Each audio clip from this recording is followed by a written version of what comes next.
When the Israelites arrived in the wilderness of Sinai in the 3rd month after leaving Egypt, the landscape before them looked like a world untouched by human hands, a vast desert of stone, jagged cliffs, and silent peaks rising like ancient sentinels.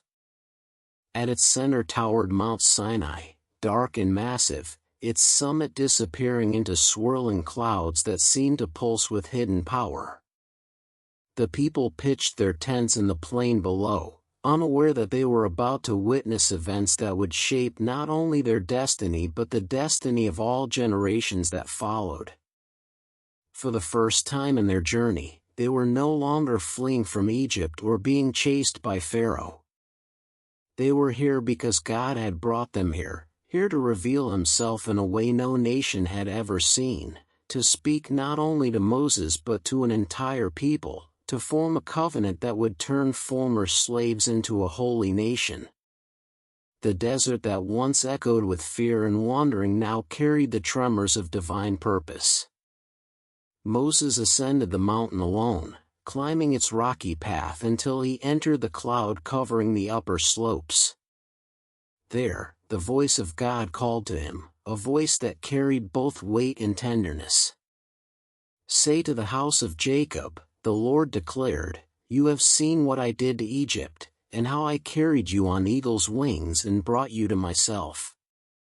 Now if you will obey my voice and keep my covenant, you shall be my treasured possession among all peoples, for all the earth is mine. You shall be for me a kingdom of priests and a holy nation." These words struck Moses with awe. They revealed the heart of God, his desire, not simply to rescue Israel, but to transform them into a nation set apart, reflecting his holiness to the world. Moses hurried down the mountain, his steps quick with urgency, and gathered the elders. He spoke every word the Lord had commanded, and the people, with one voice, responded, "Everything the Lord has spoken, we will do." When Moses returned to the mountain with their answer, God gave instructions that would prepare Israel for what was coming. He told Moses to consecrate the people, for on the 3rd day the Lord himself would descend upon Sinai.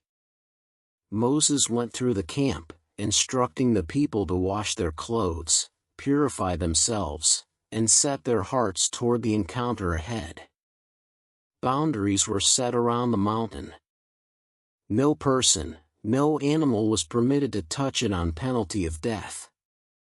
The message was clear: God was near, but his holiness could not be approached casually. Israel had seen his power in the plagues, his salvation at the Red Sea, his provision in the desert. Now they would see his glory in a form that would shake them to their core. The first day passed with the camp buzzing in hushed whispers. Families washed garments and prepared food, but their minds were fixed on what was to come. On the 2nd day, the air grew heavy, as if creation itself held its breath. Even the children sensed the reverence of the moment and spoke in softer tones. That night, the sky glittered with countless stars, but a strange stillness lay over the land. It felt as though the heavens were lowering themselves toward the earth. Then came the 3rd day. At dawn, a sound like rolling thunder echoed across the desert. The people stepped from their tents, eyes widening as lightning flashed across the summit of Sinai. A thick cloud descended, swirling with fire and smoke. The mountain trembled violently, quaking from its roots to its peak. A trumpet blast, long, piercing, unearthly, rang through the air, not blown by human hands but by some heavenly force. The sound grew louder and louder, shaking every heart with fear and wonder. Moses led the people out of the camp to stand at the foot of the mountain, and what they saw burned itself into their memory forever. The Lord descended upon Sinai in fire. Flames danced across the mountaintop, smoke billowed like from a furnace, and the entire mountain shook as if alive. The air crackled with power.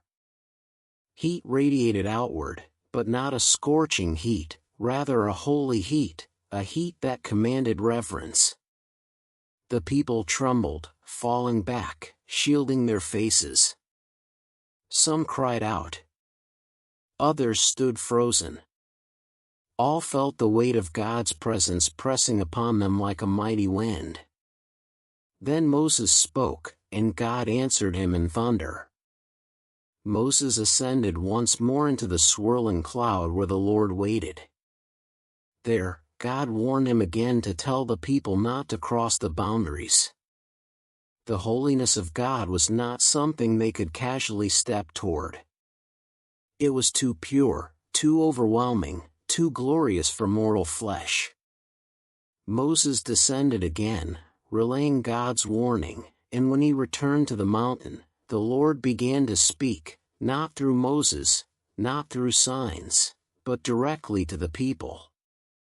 What followed was unlike anything the world had ever heard, the audible voice of God speaking from heaven. The ground quaked with each word. The air vibrated. The people shook. And God spoke the 10 Commandments, laws not rooted in human philosophy or cultural norms but in the eternal character of God Himself. You shall have no other gods before me. You shall not make idols. You shall not misuse the name of the Lord your God. Remember the Sabbath day. Honor your father and mother. You shall not murder.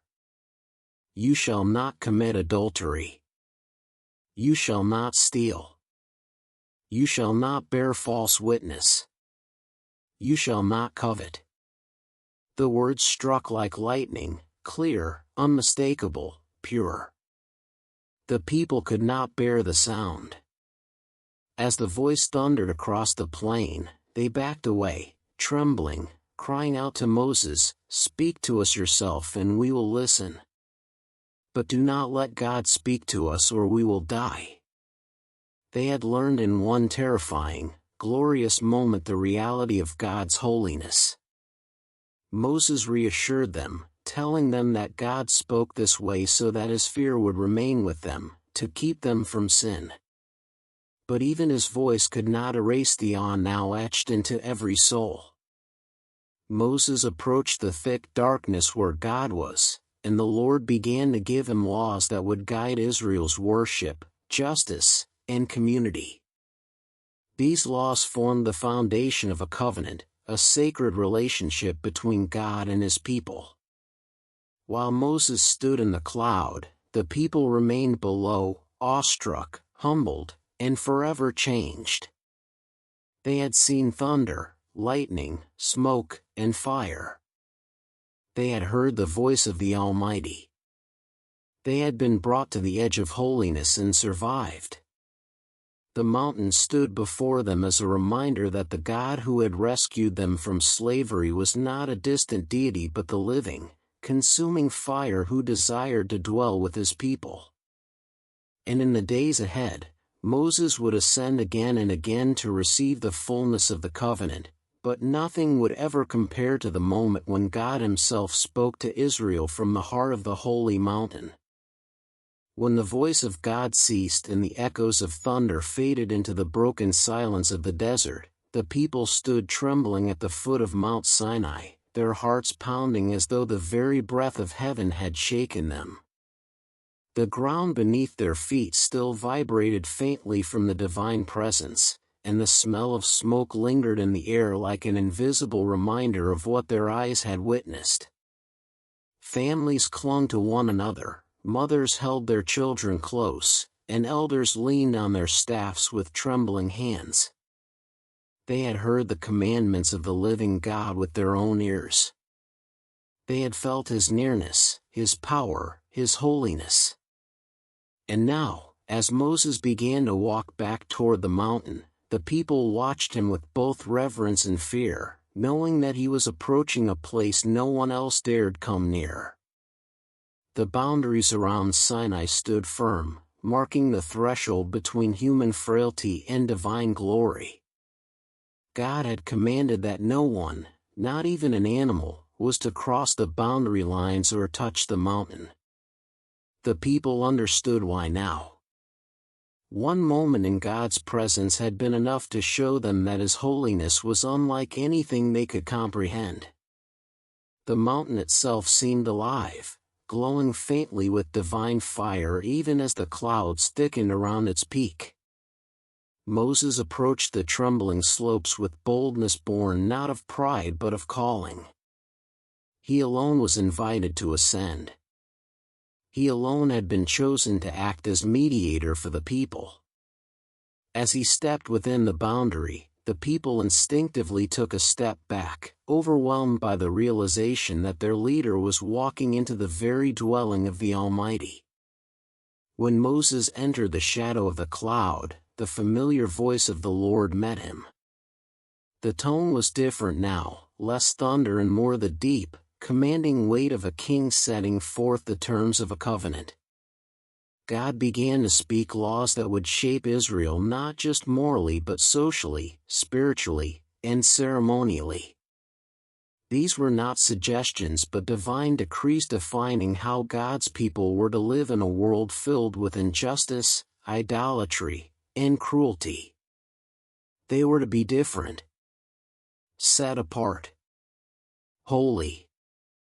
Moses listened intently, committing every word to memory, knowing he would later inscribe them on tablets and teach them to the nation.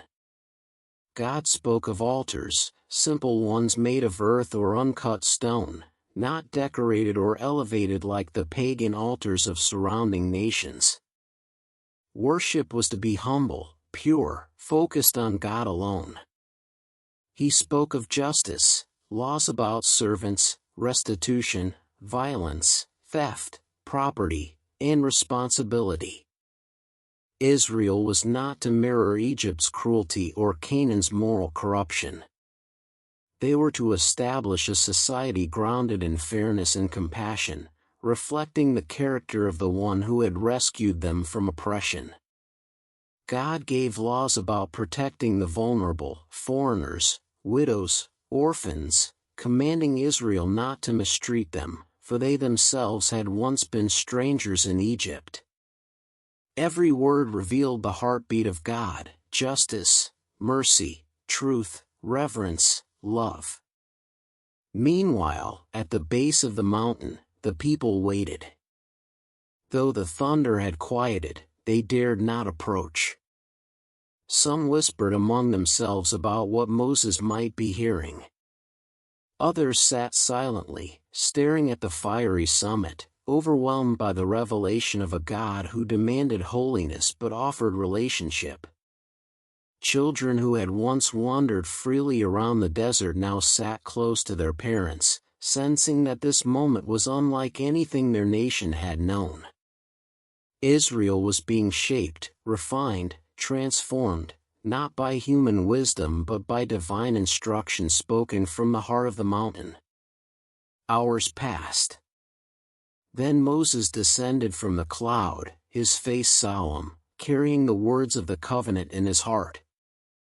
When he reached the camp, he gathered the people and recited everything the Lord had said. The commandments, the laws, the boundaries, the promises, the warnings. The people listened with fear and gratitude intertwined. As Moses spoke, it became clear that this covenant was not simply a list of rules, it was a relationship built on loyalty, trust, and obedience. Israel was being invited into something sacred, a binding agreement with the God who had delivered them. When Moses finished speaking, the people responded with one voice: "Everything the Lord has said, we will do." Their commitment echoed across the plain, rising toward the mountain like an offering. Moses nodded and prepared the next step. He built an altar at the foot of Sinai, surrounding it with 12 stone pillars representing the 12 tribes of Israel. Young men offered burnt offerings and fellowship offerings, and Moses collected some of the blood in bowls. Then he read the book of the covenant to the people again, ensuring they understood every word. Once more they declared, "We will do everything the Lord has said. We will obey." Moses then took the blood and sprinkled it on the people, saying, "This is the blood of the covenant the Lord has made with you." It was a solemn and sacred moment. Blood symbolized life, binding the nation to God in a covenant stronger than any earthly promise. The sprinkling was not meant to frighten but to seal. Israel was now God's covenant people, set apart, chosen, and accountable to the laws they had embraced. Then something unexpected happened. God called Moses again, but this time he called not only Moses but Aaron, Nadab, Abihu, and the 70 elders of Israel. These leaders ascended partway up the mountain, stopping short of the cloud that covered the summit. What they witnessed defied human understanding. They saw the God of Israel, not his face, not his full glory, but a manifestation so astounding that words could barely describe it. Under his feet was something like a pavement of sapphire, clear as the sky itself. It was a glimpse of heaven touching earth. The elders fell to their knees, expecting judgment, but instead they experienced something unimaginable. God did not raise his hand against them. Instead, they ate and drank in his presence, a sign that the covenant had been accepted, that peace existed between God and his people. It was a meal of fellowship, not fear. A meal that sealed the relationship between heaven and earth. When the elders returned to the camp, Moses alone was summoned higher. "Come up to me on the mountain and stay here," God said, "and I will give you the tablets of stone with the law and commandments I have written for their instruction." Moses rose, accompanied by Joshua partway, and entered the cloud where the glory of the Lord dwelled. To the Israelites watching below, the mountain appeared as though it were consumed by fire. For 6 days, Moses waited in the cloud. On the 7th, God called him deeper into the glory. There, hidden in the heart of Sinai, Moses would remain for 40 days and 40 nights, receiving not only the tablets of stone but the full blueprint for God's dwelling place among his people. The laws had been spoken. The covenant had been sealed. The boundaries had been set. Now God would reveal the next stage, how the Holy One of Israel would choose to dwell in the midst of a sinful and humble people. When Moses stepped into the swirling cloud that enveloped the summit of Mount Sinai, he entered a realm where heaven seemed to press against the earth, where the boundaries between mortal and divine blurred beneath the weight of God's glory. The air inside the cloud was unlike the air below, dense, luminous, alive with the hum of a presence too holy to fully behold. From the plain below, the Israelites watched, their hearts suspended between awe and fear, as Moses vanished into the consuming brilliance. To them, the top of the mountain looked like a blazing furnace, the fiery glow flickering through the thick veil of smoke that wrapped around the peak. They could hardly comprehend that a man, flesh and blood, was inside that fire, standing in the presence of the Almighty. Yet Moses walked forward without hesitation, drawn not by boldness but by obedience, his heart trembling with reverence as he ascended deeper into the cloud. For 6 days Moses remained in the outer part of the glory, waiting in silence, surrounded by swirling mist and shimmering light. He did not eat or drink, he simply waited for the voice of the Lord. Time seemed to lose meaning, swallowed by the stillness of divine presence. Below, Joshua waited at a distance, faithful as always, lingering on the mountainside, unwilling to return to the camp until Moses returned. The people watched helplessly, unable to see what happened beyond the barrier of cloud, but sensing that something sacred was unfolding above them. On the seventh day, a voice called out from the depths of the glory, a voice that reverberated through the mountain and reached Moses like a trumpet of living fire. God invited him deeper. When Moses stepped fully into the glory of the Lord, the world as he knew it fell away. The cloud around him pulsed with radiance that did not burn yet carried the heat of holiness. Colors he had no words for rippled through the air. The very ground beneath his feet felt altered, as though he were standing on the edge of creation itself. And in the center of this realm, Moses heard the voice of God, clear, resonant, more powerful than thunder yet more intimate than a whisper. Here, in this sacred place, God began to reveal the instructions that would shape Israel's worship forever. Moses listened with the attention of a man drinking from a spring after years in a desert. God spoke first of the sanctuary, a dwelling place where his presence would rest among the people. "Have them make a sanctuary for me, and I will dwell among them," God said. These words struck Moses with profound wonder. The God of thunder and fire, the God whose voice shook mountains, desired to dwell not on distant peaks but in the midst of a camp of former slaves. Moses leaned closer, absorbing every detail as God described the Ark of the Covenant, a chest overlaid with pure gold, housing the tablets of the covenant, topped by a mercy seat overshadowed by golden cherubim. It would be the earthly throne of the invisible God, the place where heaven and earth met, where atonement and mercy flowed. God went on, describing the table for the bread of the presence, the golden lampstand with branches shaped like almond blossoms, the curtains woven of blue, purple, and scarlet yarn, the frames, the altars, the courtyard, the garments of the priests, the anointing oil, and the rituals of consecration. Moses' mind filled with images, holy objects, crafted with precision, each one revealing a glimpse of God's holiness and beauty. These were not random instructions. Every detail was deliberate, symbolic, purposeful.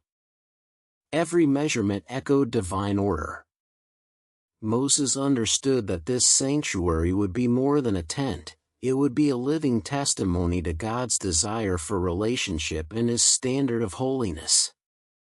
While Moses received these commands, the presence of God sustained him. He felt no hunger, no thirst, no weariness. Time passed differently within the cloud, as if eternity flowed into the moments he spent with the Lord. He listened as God spoke of the priests who would serve in the sanctuary, Aaron and his sons, chosen to stand between the people and God, offering sacrifices and maintaining the holy fire. Their garments would bear symbols of their calling: gold, jewels, linen, and embroidery, all crafted with excellence. The breastpiece would carry 12 gemstones, each inscribed with the name of a tribe of Israel, a reminder that the priest carried the people upon his heart before the Lord always. God also revealed the incense altar, where fragrant smoke would rise continually, symbolizing the prayers of the people ascending to heaven. He spoke of the bronze basin where priests would wash their hands and feet before entering, a reminder that no one approached God casually. He gave instructions for the oil that would anoint every sacred object, setting it apart for divine use. Every law, every detail, every object carried weight. Nothing was ordinary. Nothing trivial. Everything pointed to the holiness of the one who had descended upon the mountain. As Moses absorbed these instructions, he felt an overwhelming sense of purpose. These were not merely ritual laws, they were invitations into a life shaped by the presence of God. Israel would learn how to worship, how to approach, how to honor the holy God who had rescued them. But God also gave warnings. Any unauthorized use of the sacred oil or incense would bring judgment. Unauthorized entry into the sanctuary would mean death. Holiness was beautiful, but it was not casual. It demanded reverence. Then God addressed the Sabbath, calling it a perpetual covenant between Himself and Israel. The Sabbath was not merely a day of rest, it was a sign that set God's people apart, reminding them that He alone was Creator and Sustainer. Breaking the Sabbath was not simply disobedience, it was a rejection of the covenant itself. Moses listened with humility, recognizing that the laws God spoke were not burdens but blessings, shaping Israel into a people marked by rhythm, rest, worship, and holiness. At the end of 40 days, God placed into Moses' hands 2 tablets of stone. They were unlike anything Moses had ever touched, smooth, cool, heavy with meaning. The words of the covenant were etched into them by the very finger of God. These tablets carried not only laws but the weight of a divine relationship. Moses held them with reverence, sensing that what he carried could shape nations. But even as Moses stood in the radiance of God's presence, something far different was unfolding at the base of the mountain. Impatience had begun to take root in the hearts of the people. Days had turned into weeks, and weeks into more than a month. Moses had not returned, and the people grew restless. Fear whispered lies, sowing doubts. Some wondered whether Moses had died in the fire on the mountain. Others questioned whether God still intended to lead them. And as their trust crumbled, temptation crept in. While Moses received the Holy Covenant, the people below were moving toward a decision that would shatter it. Moses did not yet know it, but the tablets he held, crafted by God's own hand, would soon collide with the sin of a nation who failed to wait on the Lord.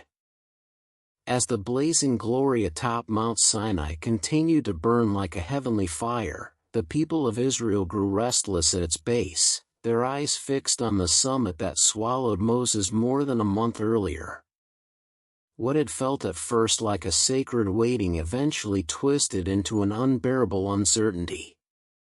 The cloud had not lifted, the thunder had not spoken, and the leader who once walked confidently between heaven and earth had vanished without a word.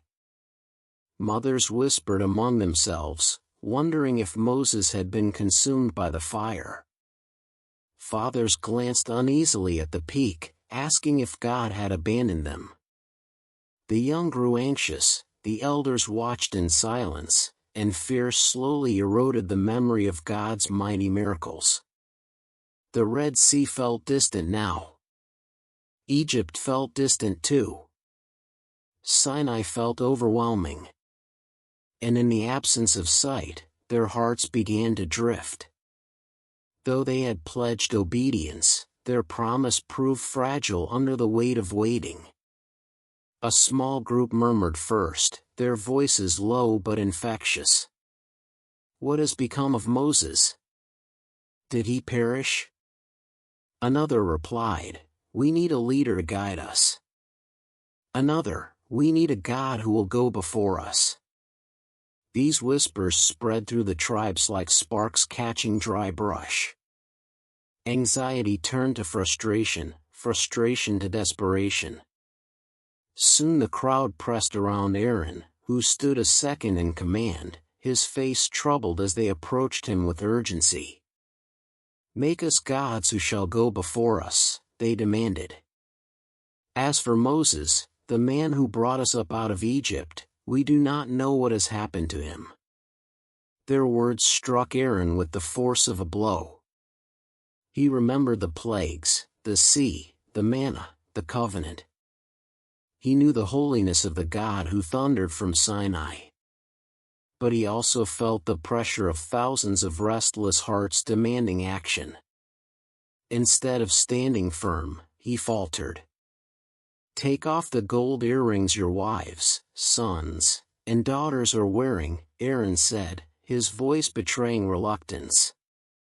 The people tore their jewelry off eagerly, tossing gold into Aaron's hands as though the very act of giving soothed their fear. Aaron melted the gold, his hands trembling, and shaped it into a calf, a familiar image from Egypt, a symbol of strength and fertility, a god that required no obedience, only offerings. When the calf emerged gleaming in the firelight, the people shouted with one voice, "These are your gods, O Israel, who brought you up out of Egypt." Their words pierced heaven like an act of betrayal. Aaron built an altar before the idol and announced, "Tomorrow shall be a festival to the Lord," attempting to blend the worship of the true God with the practices of Egypt, forgetting that God had commanded, "You shall have no other gods before me." The next morning, the camp erupted into frenzied celebration. Burnt offerings sizzled on the altar, fellowship offerings were shared, people ate and drank with abandon, their revelry devolving into chaos and immorality.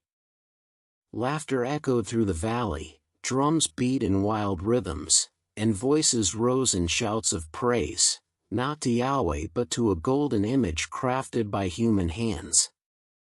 The people who had once trembled at the foot of the mountain now danced recklessly before an idol, forgetting the covenant sealed by blood.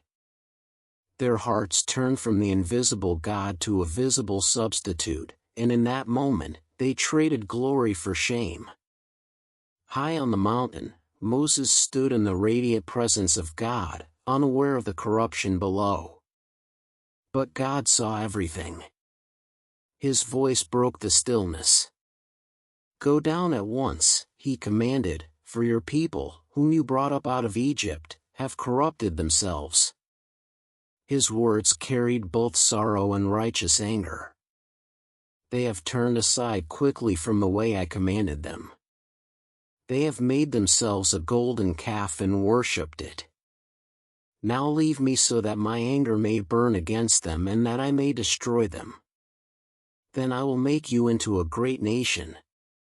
The declaration reverberated like thunder. Moses' heart tightened with grief. He knew the people had sinned, but he also knew the compassion of the God who had rescued them. Moses stepped forward, pleading boldly, "O Lord, why should your anger burn against your people, whom you brought out of Egypt with great power and a mighty hand?" Moses cried, "Why should the Egyptians say, 'He brought them out only to destroy them'? Turn from your fierce anger, relent and do not bring disaster on your people. Remember Abraham, Isaac, and Israel, your servants, to whom you swore by your own name." Moses' words rose like incense, interceding for a nation that had betrayed him and God alike. The Lord, who listens to the prayers of his servants, relented. Not because Israel deserved mercy, but because Moses stood in the gap. Moses turned and descended the mountain, the 2 tablets of stone in his hands, tablets inscribed by the finger of God. As he and Joshua approached the camp, they heard the noise of celebration. Joshua, hearing the shouts, said, "There is the sound of war in the camp." But Moses shook his head. "It is not the sound of victory or defeat," he said. "It is the sound of singing." As they drew closer, the sight came into view, the golden calf gleaming in the sun, people dancing wildly, the altar stained with offerings, the entire camp in spiritual collapse. Anger surged through Moses with a righteous fury born not of pride but of wounded devotion to God. He lifted the tablets, the very words of the covenant, and hurled them to the ground, shattering them to pieces. The broken tablets symbolized the broken covenant, the people's unfaithfulness laid bare in stone fragments. Moses strode toward the calf, seized it, burned it with fire, ground it to powder, scattered the powder on water, and made the Israelites drink it. The idol that had stolen their hearts was reduced to nothing, its humiliation complete. Then Moses confronted Aaron. "What did these people do to you, that you led them into such great sin?" Aaron faltered, stumbling through excuses.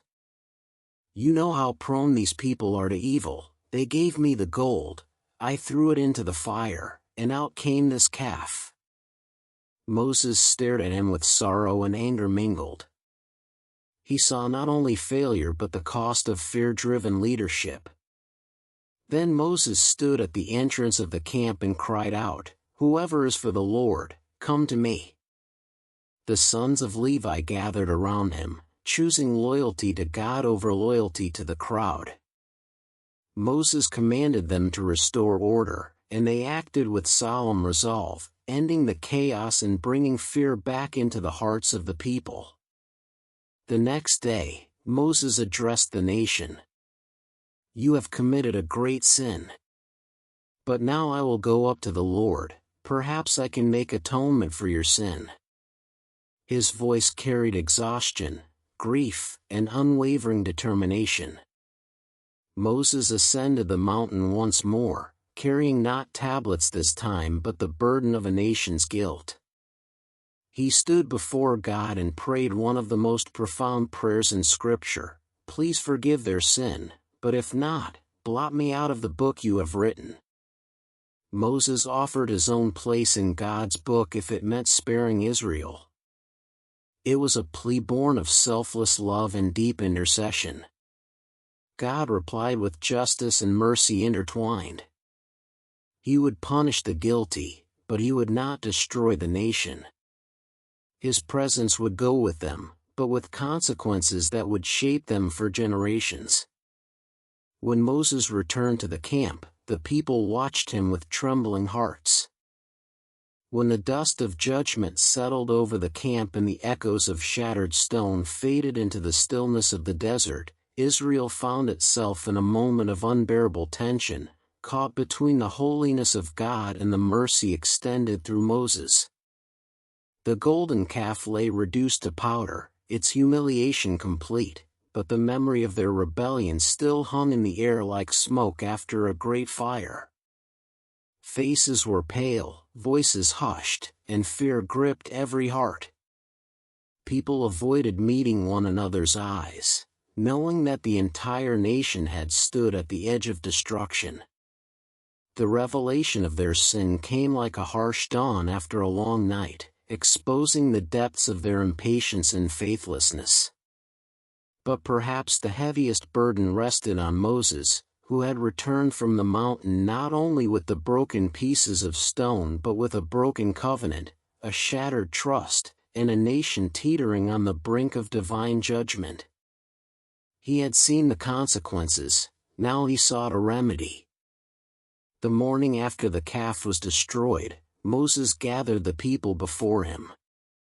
His voice was steady but heavy with sorrow. "You have committed a great sin," he said, and the words struck every listener like a blow. No one attempted to deny it. No one rose to defend themselves. The shame of their actions burned too deeply. Moses continued, "But now I will go up to the Lord, perhaps I can make atonement for your sin." The hope in his words was faint, fragile, but it flickered like a lamp in a vast darkness.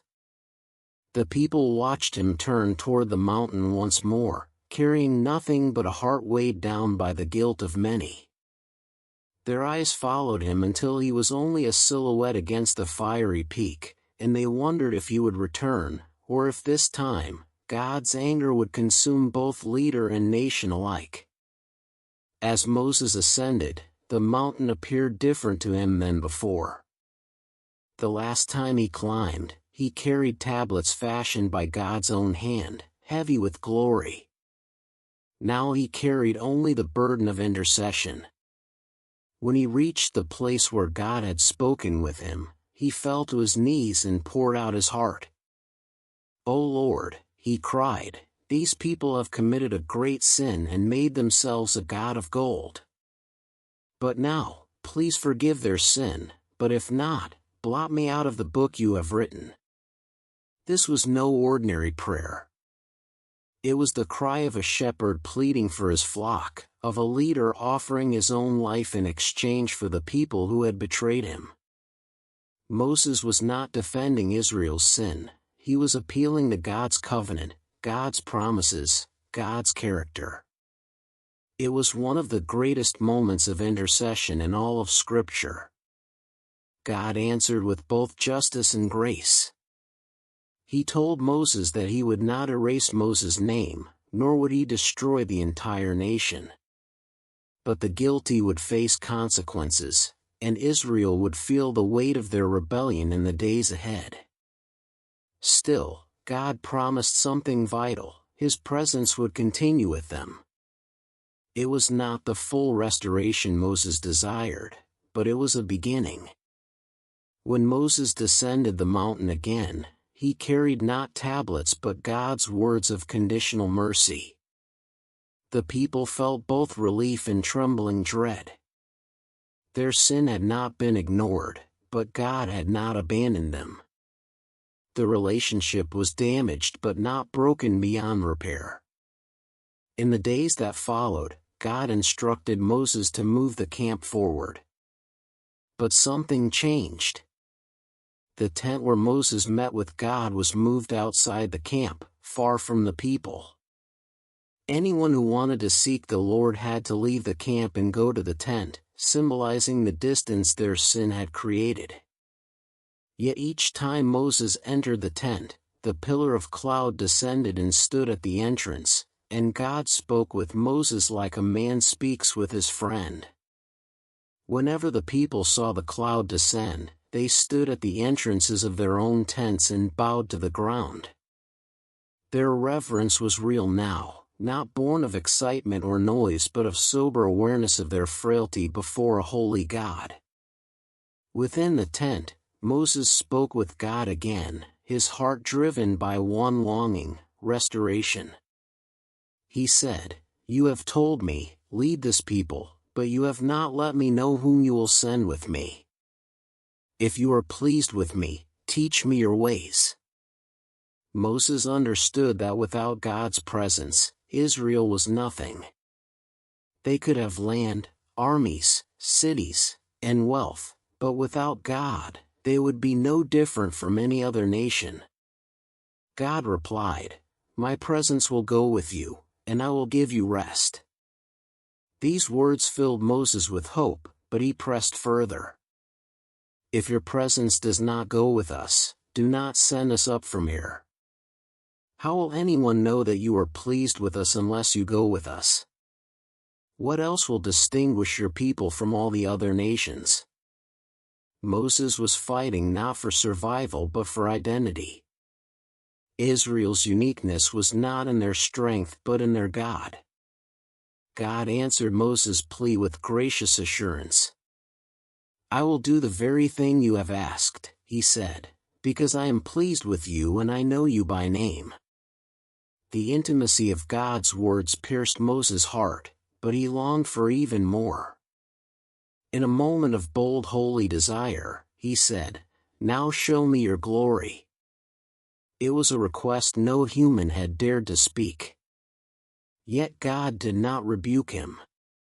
Instead, he revealed a profound truth: "I will cause all my goodness to pass before you and proclaim my name, but you cannot see my face, for no one may see me and live." God instructed Moses to stand in a cleft of the rock, where he would cover him with his hand while his glory passed by. Moses would see God's back, a glimpse of divine majesty, but not his face. The next day, Moses chiseled 2 new stone tablets, preparing to restore what had been broken. As he climbed the mountain again, dawn painted the sky with gold, as though reflecting the glory he was about to encounter. When he reached the summit, God descended in a cloud and proclaimed his name: the Lord, compassionate and gracious, slow to anger, abounding in love and faithfulness. The words washed over Moses like a river of mercy, revealing a God whose justice was real but whose heart leaned toward compassion. Moses bowed to the ground and worshipped. He knew then that Israel's hope was not in their obedience but in God's enduring character. God renewed the covenant, issuing commands once more and repeating the laws Moses had previously received. The relationship was restored, not because Israel was worthy, but because God was faithful. When Moses descended the mountain after 40 days, carrying the new tablets, his face shone with radiant light. The Israelites were afraid to come near him, not because of anger this time, but because the glory of God reflected from him. Moses had stood in the presence of the Lord, and it changed him forever. When Moses descended from the mountain the second time, carrying the new tablets of stone cradled carefully in his arms, the camp of Israel awaited him in tense anticipation, unsure of what this new encounter with the divine had brought forth. The first tablets had been shattered because of their rebellion. The memory of the golden calf still lived bitterly within them, a reminder of both their sin and their fragility. They watched Moses slowly emerge from the distant heights, his silhouette becoming clearer with every step, his pace steady and filled with purpose. But as he drew nearer, something unusual, something entirely unexpected, began to stir among the people. A faint glow surrounded him, at first scarcely noticeable, but growing brighter as the sunlight caught his face. Whispers spread through the camp like a soft wind. Some shielded their eyes, thinking it a trick of the desert light. Others stepped back in awe, sensing that Moses carried not only stone tablets but something far more wondrous. It was only when he reached the outer edges of the camp that the truth became clear. Moses' face was shining with a radiant brilliance, glowing as though reflecting the very light of God's glory. The people gasped and recoiled, stepping away instinctively, overwhelmed by what they saw. Men who had once approached Moses boldly now covered their faces. Women pulled their children behind them. Even Aaron, who had known Moses for years, hesitated before approaching, stunned by the transformation. The radiance was not the harsh fire of the mountain's summit but a warm and powerful light, pure and unmistakably divine. It was the residue of the presence Moses had encountered, the echo of God's glory lingering upon him. Moses, unaware of the brilliance that shone from his skin, approached with calm purpose, ready to share the covenant renewed by the Lord. But the people backed away in trembling awe, muttering fearfully, as though the sight of Moses alone was too much to bear. When Moses realized they were afraid to come near him, he paused, confusion touching his features.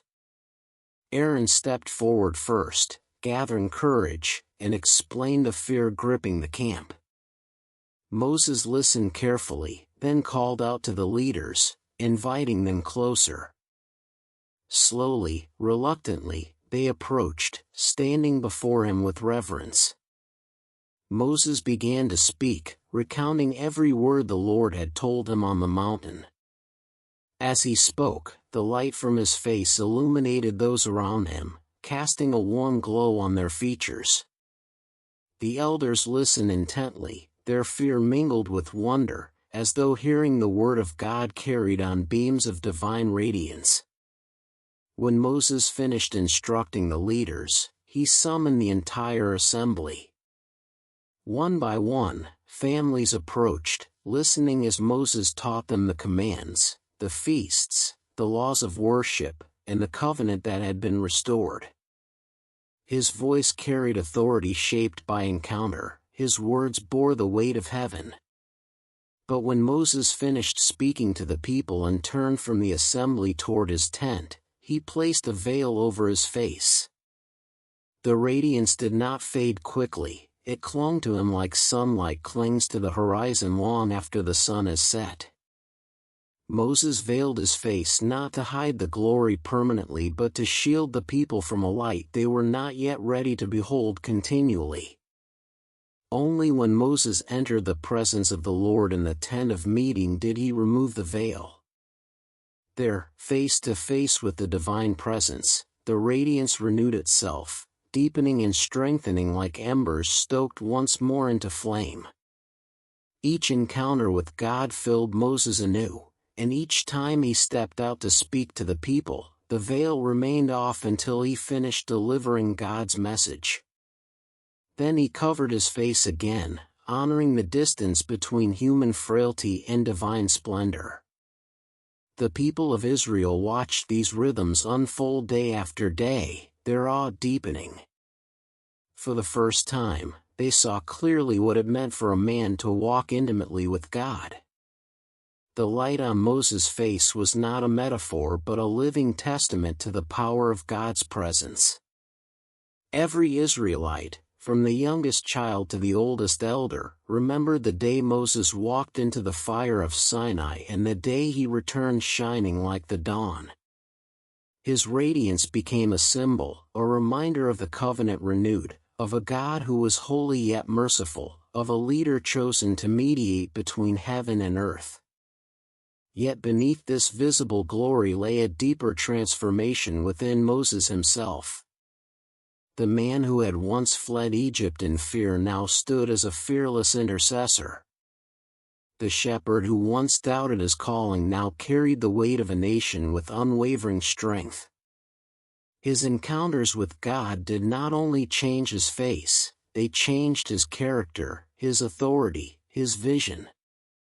He had stood in the cloud of glory, heard the name of the Lord proclaimed, and witnessed divine goodness pass before him.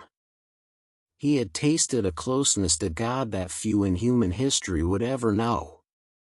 The radiance on his face was but a faint echo of the radiance burning within his soul. And for the people of Israel, the shining face of Moses became a daily reminder of what happens when one draws near to God. They understood that holiness was not merely a set of rules but a presence that transforms.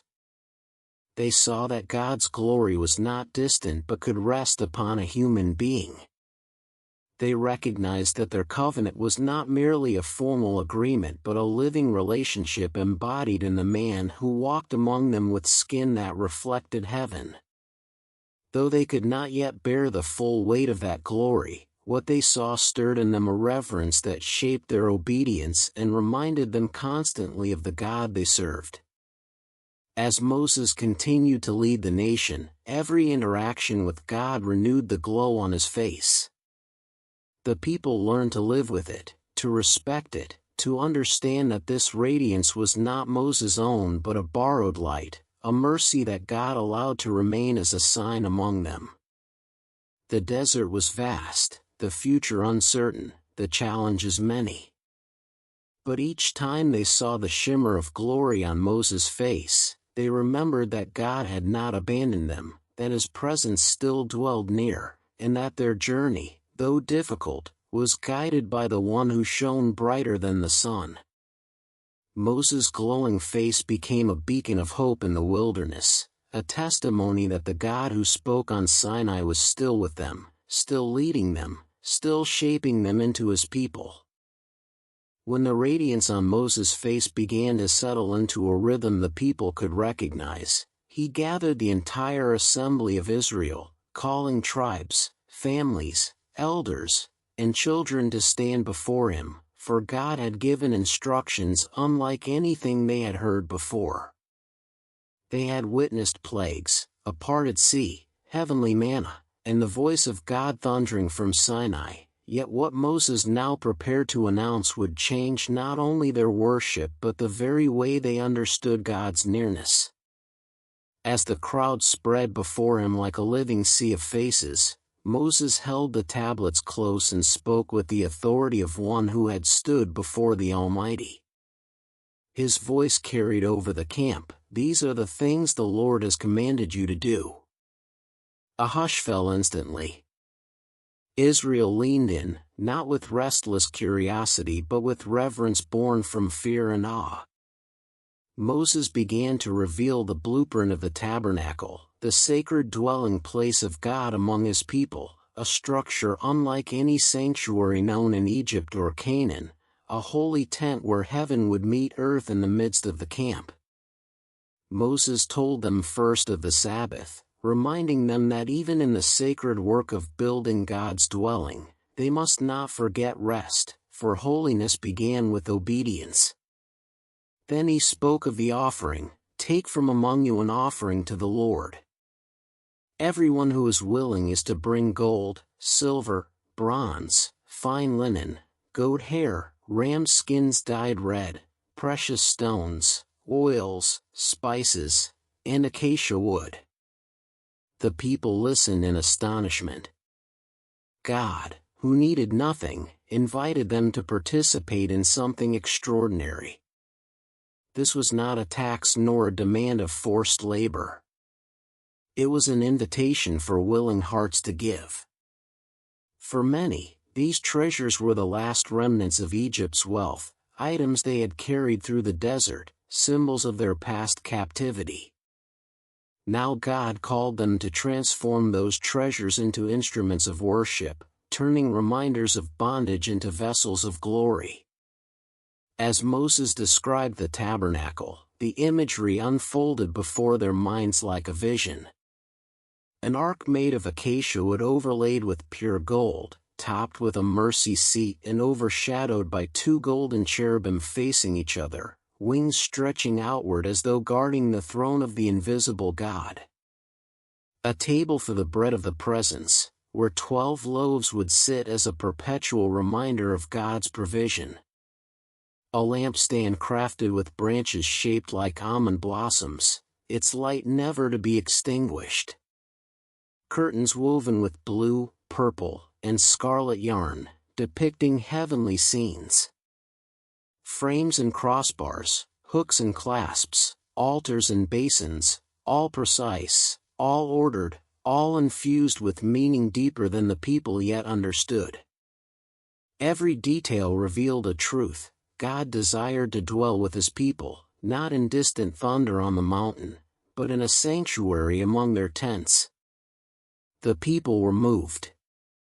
Hearts that had once been drawn toward a golden calf now stirred with a willingness they themselves had never known. Men and women left Moses' presence with purpose burning inside them.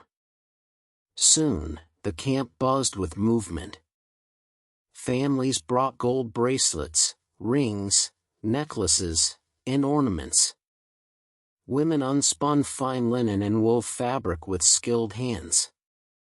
Men carried heavy planks of acacia wood on their shoulders. Children tugged at their parents' garments, begging to help.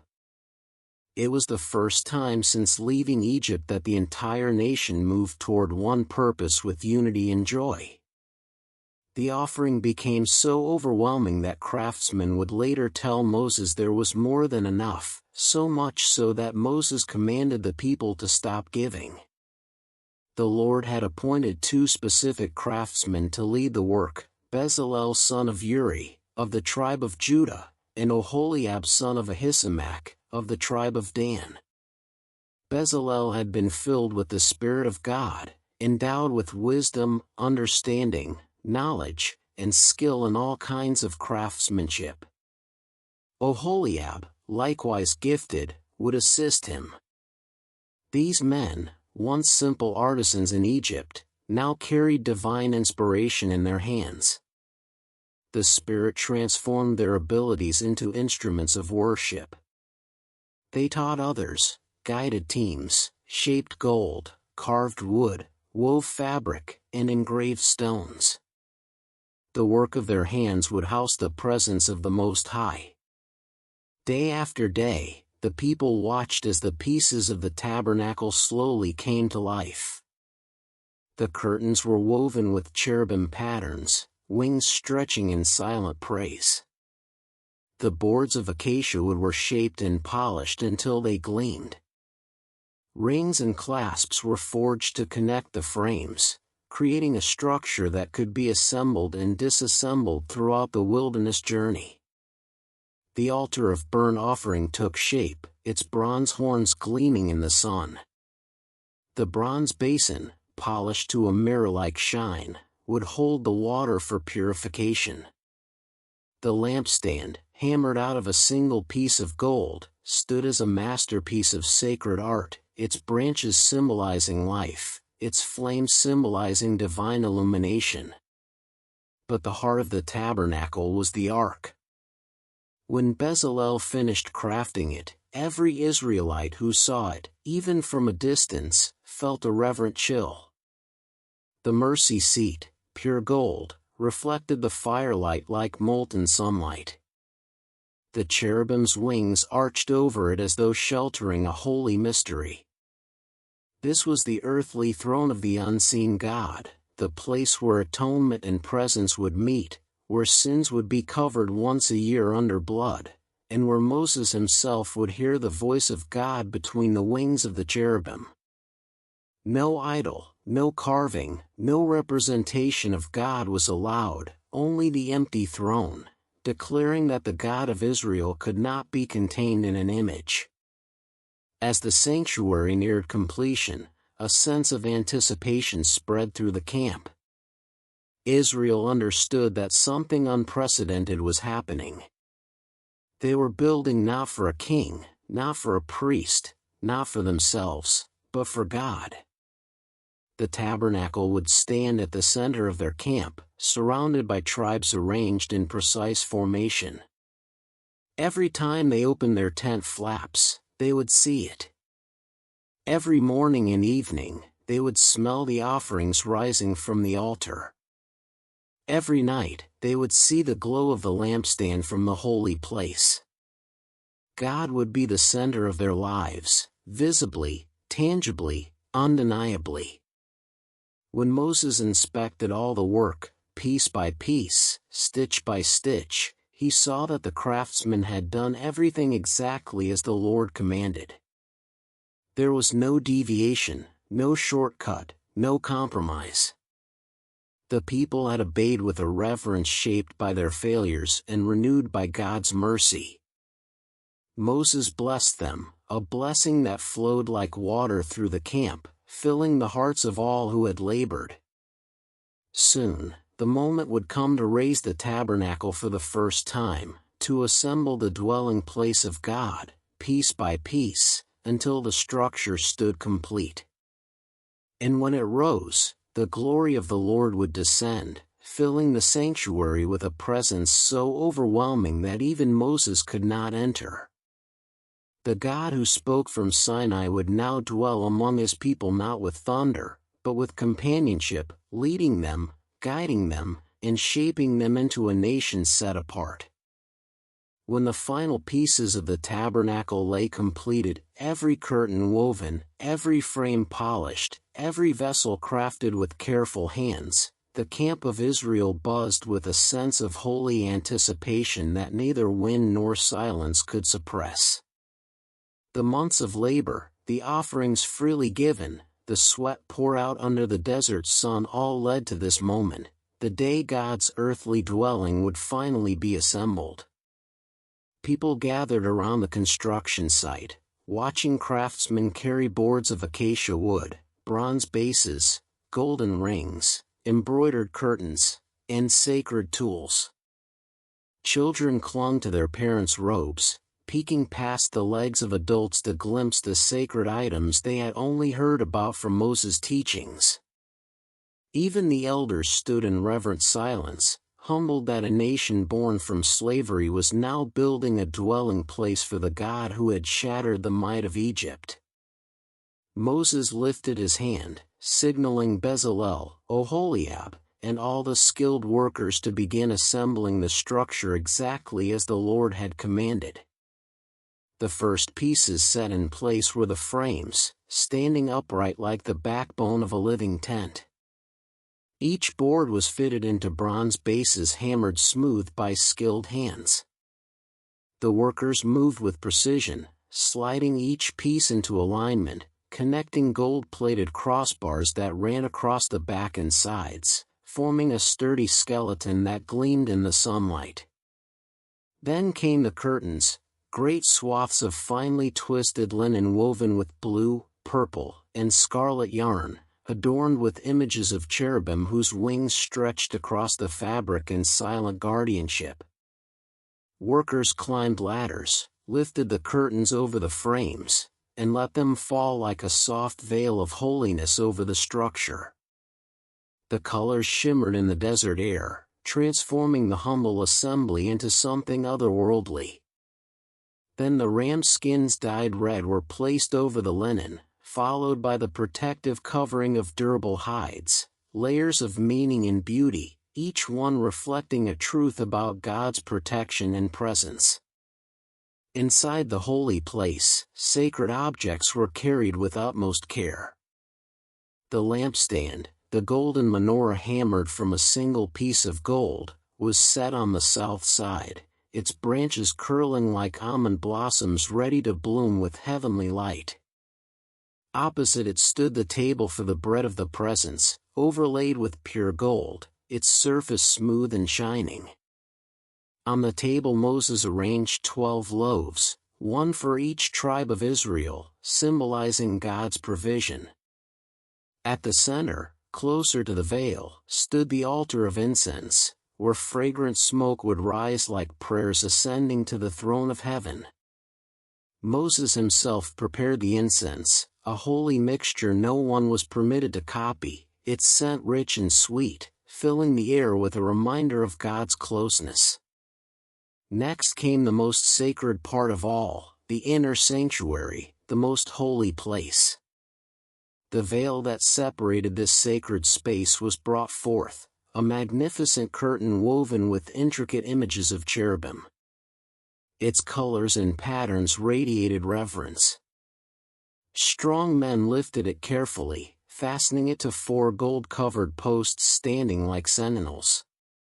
Only then did Moses call for the Ark of the Covenant. The camp fell silent as Bezalel and the others approached, carrying the ark draped in a protective cloth. Even covered, its presence made hearts race. This was the throne of the invisible God, the place where mercy would be poured out once a year, where Moses himself would hear the voice of the Almighty. They lifted the ark, passed through the outer chamber, and stopped before the veil. Moses nodded, and the carriers stepped inside, placing the ark carefully beneath the woven shadow of the cherubim carved upon the mercy seat. The air felt heavy, charged, sacred. The veil fell into place, concealing the ark from all human eyes. Outside the holy structure, the courtyard began to take form. Curtains of finely twisted linen were hung around bronze posts, forming a rectangular enclosure that set the sacred space apart from the rest of the camp. The bronze altar, large, sturdy, and gleaming in the sun, was set in its place near the entrance. This was where sacrifices would be offered, where atonement for the people's sins would be made, where blood and fire would testify to both judgment and mercy. Beside it, the bronze basin, polished to a mirror-like shine, was placed for the priests to wash their hands and feet, reminding them that no one approached God casually. Every vessel, every tool, every piece was set precisely as the Lord had commanded Moses. Once everything stood in place, Moses inspected the tabernacle from the outer courtyard to the innermost sanctuary. His eyes scanned every clasp, every peg, every stitch, and every board. He nodded in satisfaction, for the people had obeyed with utmost faithfulness. Then Moses gathered Aaron and his sons, calling them to the entrance of the sanctuary. Before the watching nation, he washed them with water, symbolizing the cleansing required of those who would serve in God's presence. He clothed them with sacred garments, the tunics, sashes, robes, and priestly vestments woven with gold threads and precious dyes. On Aaron's forehead, Moses fastened the gold plate engraved with the words "Holy to the Lord," a reminder that the high priest carried the weight of the people before God. Moses anointed the tabernacle with holy oil, sprinkling it on the altar, the utensils, the basin, the courtyard, consecrating everything for divine service. Then he anointed Aaron and his sons, the oil flowing down their heads and garments, marking them as priests forever. The smell of the oil, a fragrant blend of myrrh, cinnamon, cassia, and olive, filled the air, mingling with the incense and fresh linen, creating an aroma of sacred devotion. And then the moment came. As Moses stepped back from the altar, lifting his hands in blessing over the people, the sky above the tabernacle shifted. A cloud, thick, luminous, and unlike any earthly mist, descended from above and hovered over the sanctuary. Gasps rippled through the crowd as the cloud settled upon the tent, and then a brilliance like fire filled the interior. The glory of the Lord had come. It poured through the tabernacle with overwhelming radiance, so powerful and so holy that even Moses, the man who had walked into the fire of Sinai, could not enter. The cloud settled on the sanctuary, and the glory filled every corner. The people fell to their knees, bowing low, overwhelmed by awe. This was not the distant thunder of a mountaintop, this was God dwelling among them. From that day onward, the cloud remained above the tabernacle. When it lifted, the people set out on their journey. When it stayed, they remained. By day it shaded them, by night it glowed with fire. The presence of the Lord, the same presence that split the sea, shook the mountain, and filled Moses with radiant light, now rested in the midst of a wandering nation, declaring that God was not far, not distant, but near, guiding them through every step of their wilderness journey.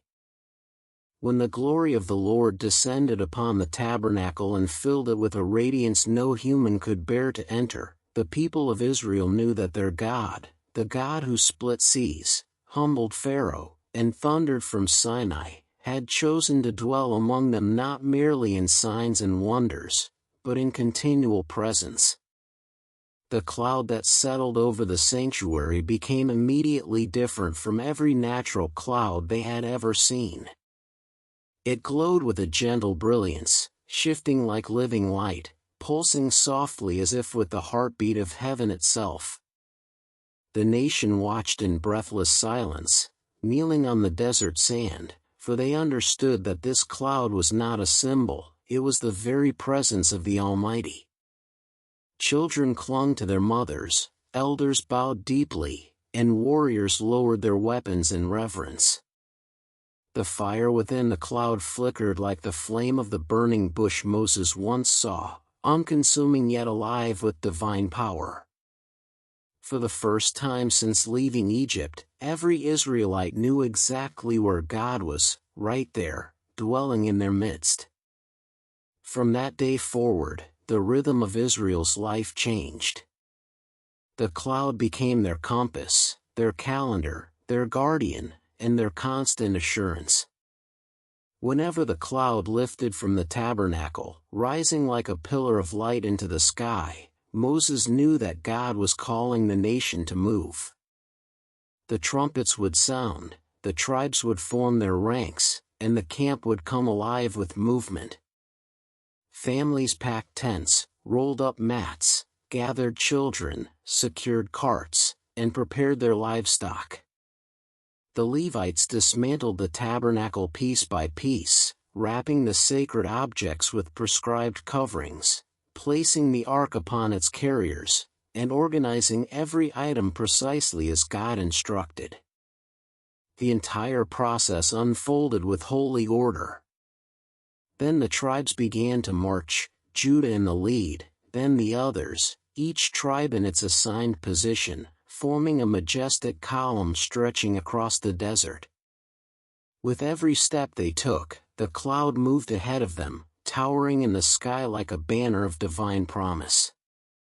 God Himself led their journey. But when the cloud remained over the tabernacle, whether for a day, a month, or a year, the people did not move. They waited. They did not question. They did not calculate. They simply obeyed. Sometimes the cloud would lift after only one night, sending the camp into swift movement before dawn. Other times it remained for weeks, even months, testing the patience of a restless people. Days stretched into long stretches of desert life, fetching water, preparing food, teaching children, repairing tents, but still they waited, knowing that movement without God's leading would be disaster. In this waiting, God taught them trust. Trust in His timing. Trust in His wisdom. Trust in His presence, whether they marched or stayed still. The desert became a classroom, and the cloud was the lesson. Every evening, as the sun dipped behind rugged mountains and the desert cooled, the cloud transformed. Its bright glow deepened into a fire that shone like a blazing pillar against the darkness. The flames were not consuming but steady, warm, and awe-inspiring. Families gathered at the entrances of their tents, watching the fire reflect in their children's eyes. Fear of predators, fear of raiders, fear of the unknown, fear itself retreated in the light of that fire. Israel slept each night under the visible protection of God. It was a comfort no walls, no king, no army could equal. The tribes knew that as long as the fire burned above the tabernacle, they were safe. Inside the camp, daily life unfolded around the presence of God like a great wheel revolving around a single hub. Priests rose early to tend the altar, offering sacrifices that sent fragrant smoke curling into the air.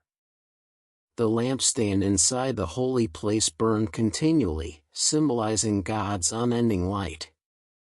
The bread of the presence was replaced each Sabbath, reminding Israel that God provided for them even in the wilderness. Moses often entered the tent of meeting outside the camp, where the pillar of cloud descended and stood at the entrance while he spoke with God as a man speaks with a friend. Whenever this happened, the people rose and stood at the entrances of their own tents, bowing with reverence. They could not see into the cloud, but they saw enough to know that their leader walked in the presence of God. There were moments of wonder that children would recount to their grandchildren years later, nights when the fire glowed unusually bright, days when the cloud cast a shade so broad it shielded thousands from the burning desert sun, mornings when dew coated the ground and manna appeared like white frost that tasted of honey in heaven. Even when the people sinned, even when they grumbled, even when Moses rebuked them, the cloud did not depart. The faithfulness of God was not fragile like theirs, it endured. The cloud also became the great equalizer. When Israel marched, whether a tribe was large or small, wealthy or poor, each family watched the same pillar of God. The cloud did not favor one tribe over another. God's presence was not given only to leaders or priests but to every man, woman, and child. Even the stranger dwelling among them saw the same fire at night. In a world of nations ruled by idols and kings, Israel was led by the living God Himself. There were days when the journey was long and exhausting, when the desert stretched like an endless sea of sand and rock. The people trudged forward, their feet blistered, their lips cracked from heat, yet the cloud remained ahead, never rushing beyond their ability to follow. And when they camped at the word of the Lord, the Levites assembled the tabernacle at the center of the tribes, setting God's presence among them like the heart of a great body. Every tribe, no matter how distant, oriented itself toward the sanctuary. Their lives, their prayers, their hopes revolved around God's dwelling. In time, the people began to understand what the tabernacle meant. It was not just a tent, it was a declaration. A declaration that God was not a distant deity who spoke once and withdrew. He was Emmanuel, God with us, long before the world would understand the fullness of that truth. The cloud above them reminded them daily that they were not abandoned travelers but a guided people, loved and led by the one who had claimed them as his own. And so the nation journeyed through the wilderness, a moving kingdom whose king dwelled not in a palace but in a tent among his people. They did not know what dangers lay ahead, what battles would be fought, or how the land of promise would be claimed. But they knew this: wherever the cloud went, they would follow. Wherever it rested, they would stay.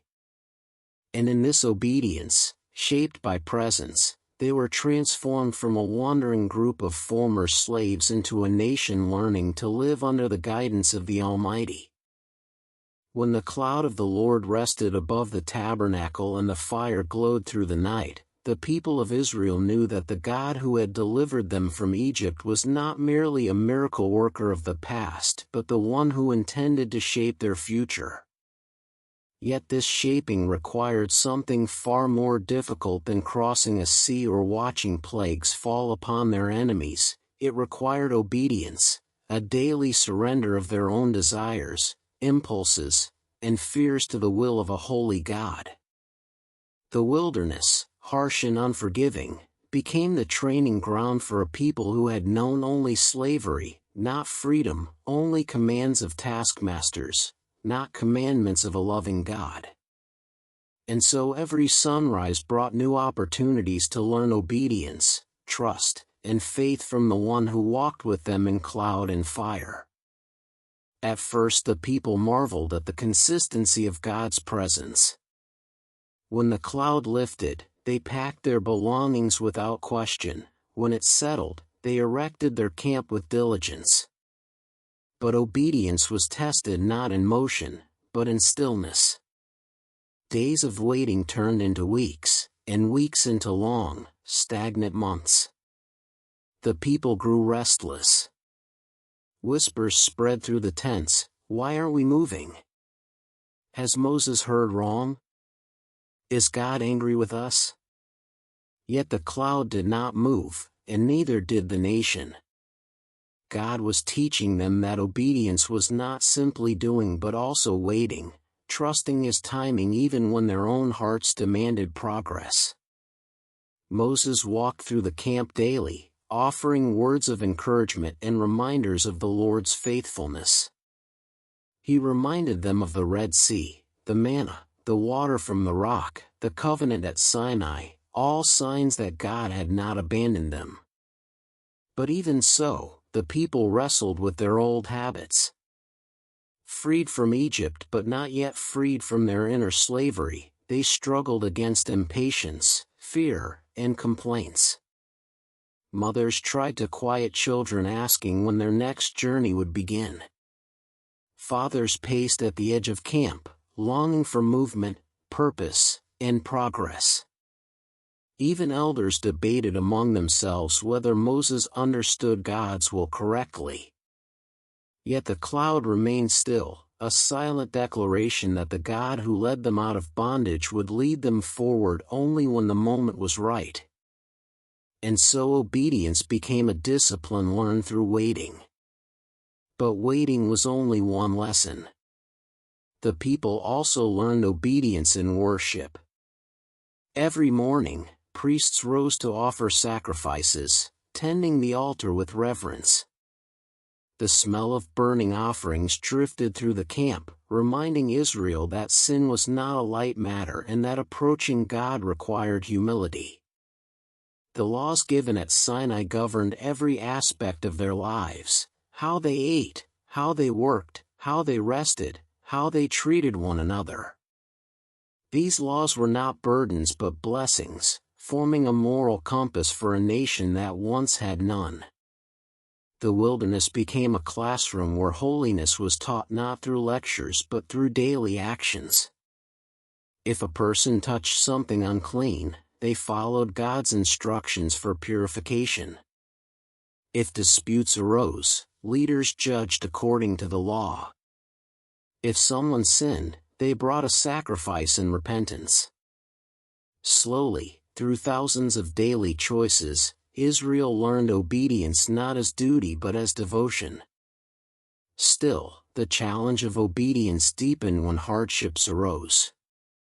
At times the manna seemed too plain, and the people longed for the food of Egypt: fish, cucumbers, melons, onions, garlic. Complaints erupted like small fires, spreading quickly from tent to tent.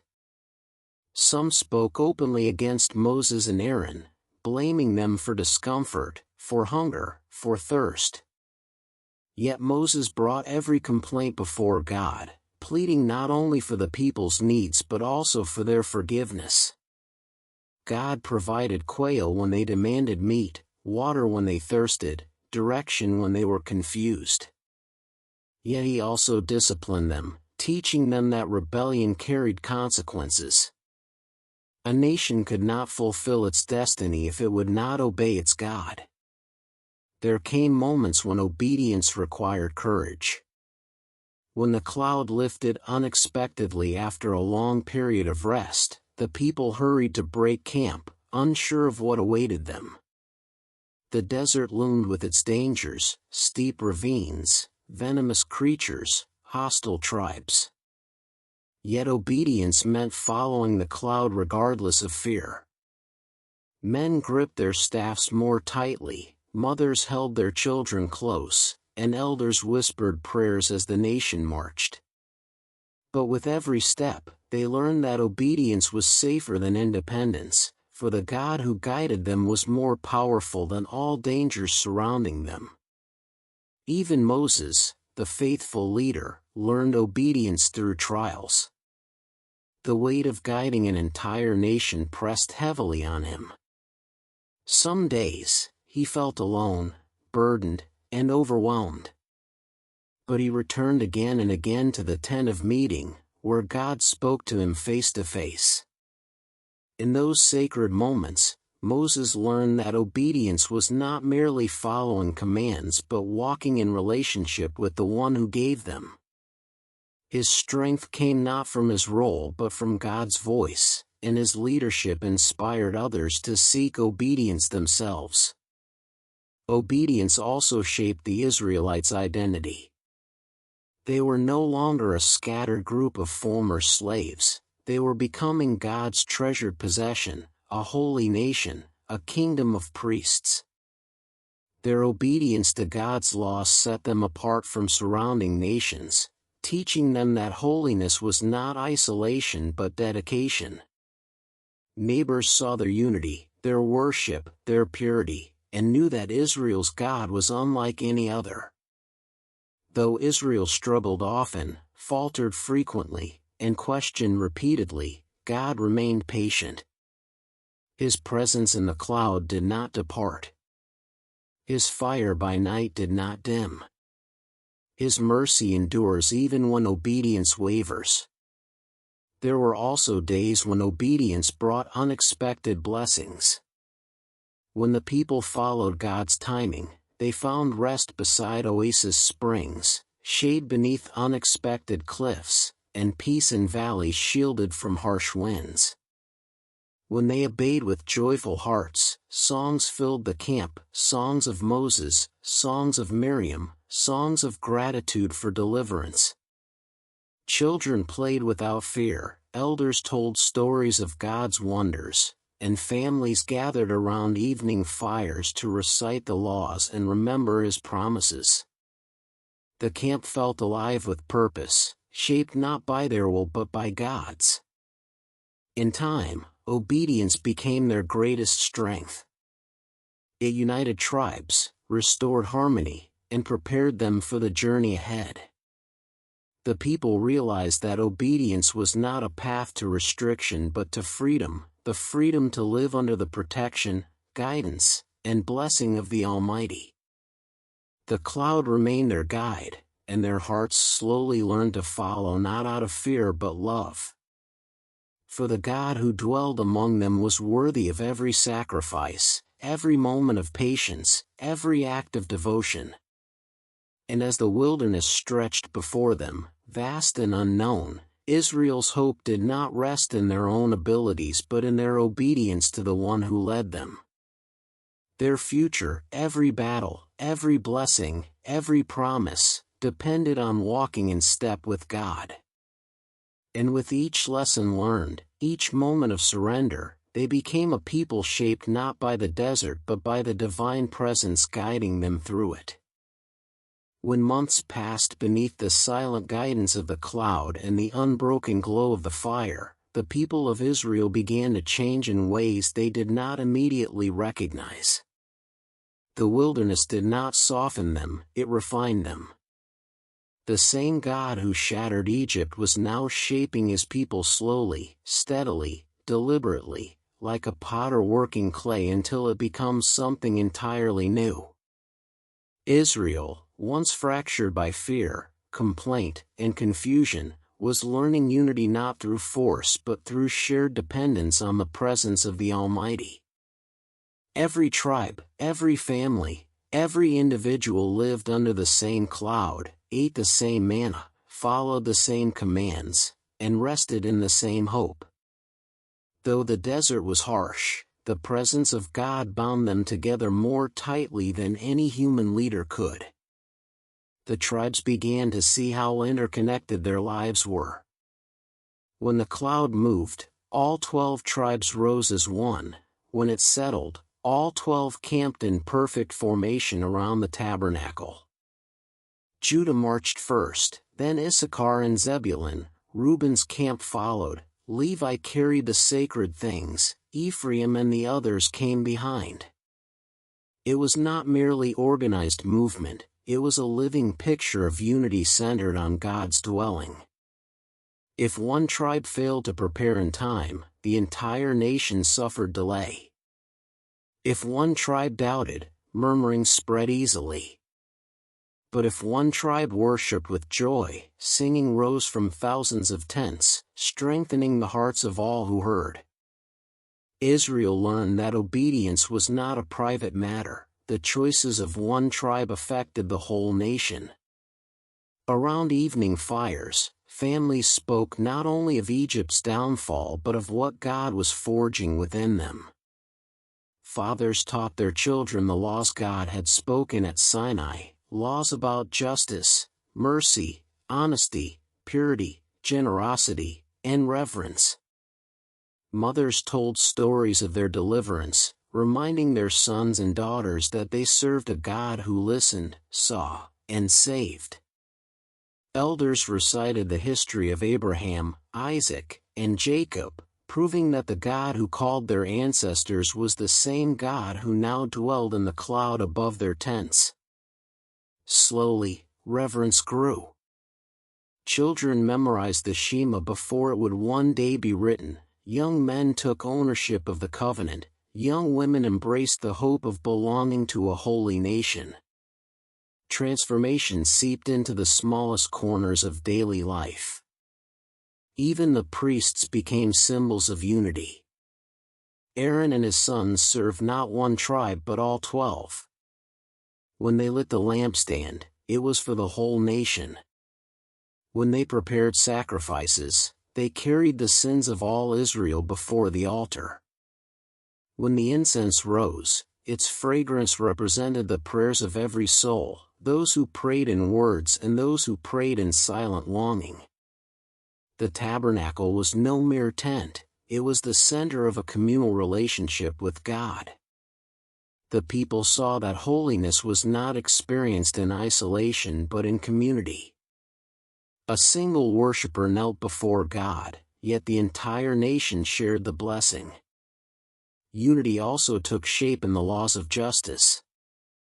When disputes arose between tribes or families, Moses and the appointed judges examined each case according to God's standards, not tribal favoritism or personal loyalty. This fairness surprised many who had grown up under Egyptian oppression, where justice favored the powerful. Now, under God's law, the poor received protection, the stranger received hospitality, and the guilty received punishment without partiality. Such justice molded Israel into a people who valued righteousness over pride, compassion over cruelty, and truth over convenience. They learned to see one another not as rivals but as fellow heirs of God's covenant. Unity deepened whenever the people faced hardships. When water ran low, the entire camp felt the strain together. When enemies approached, every tribe took up arms. When sickness spread, whole families prayed and cared for the afflicted. The bonds strengthened not in comfort but in shared struggle. Even when individuals grumbled, the nation learned to seek God collectively. Moses would fall on his face before the Lord, and the people would watch, humbled, aware that sin in the camp affected everyone. God's discipline, though severe at times, reinforced that his people were one body. A wound in one part weakened the whole. But unity was not only about trials, it flourished in God's provision. When manna fell each morning, every household gathered their portion, no more and no less, and discovered that God supplied precisely what each family needed. When quail stormed the camp in answer to their cries, all tribes tasted the same unexpected feast. When they camped beside streams or settled in shaded valleys, they shared the relief. Blessings became communal celebrations.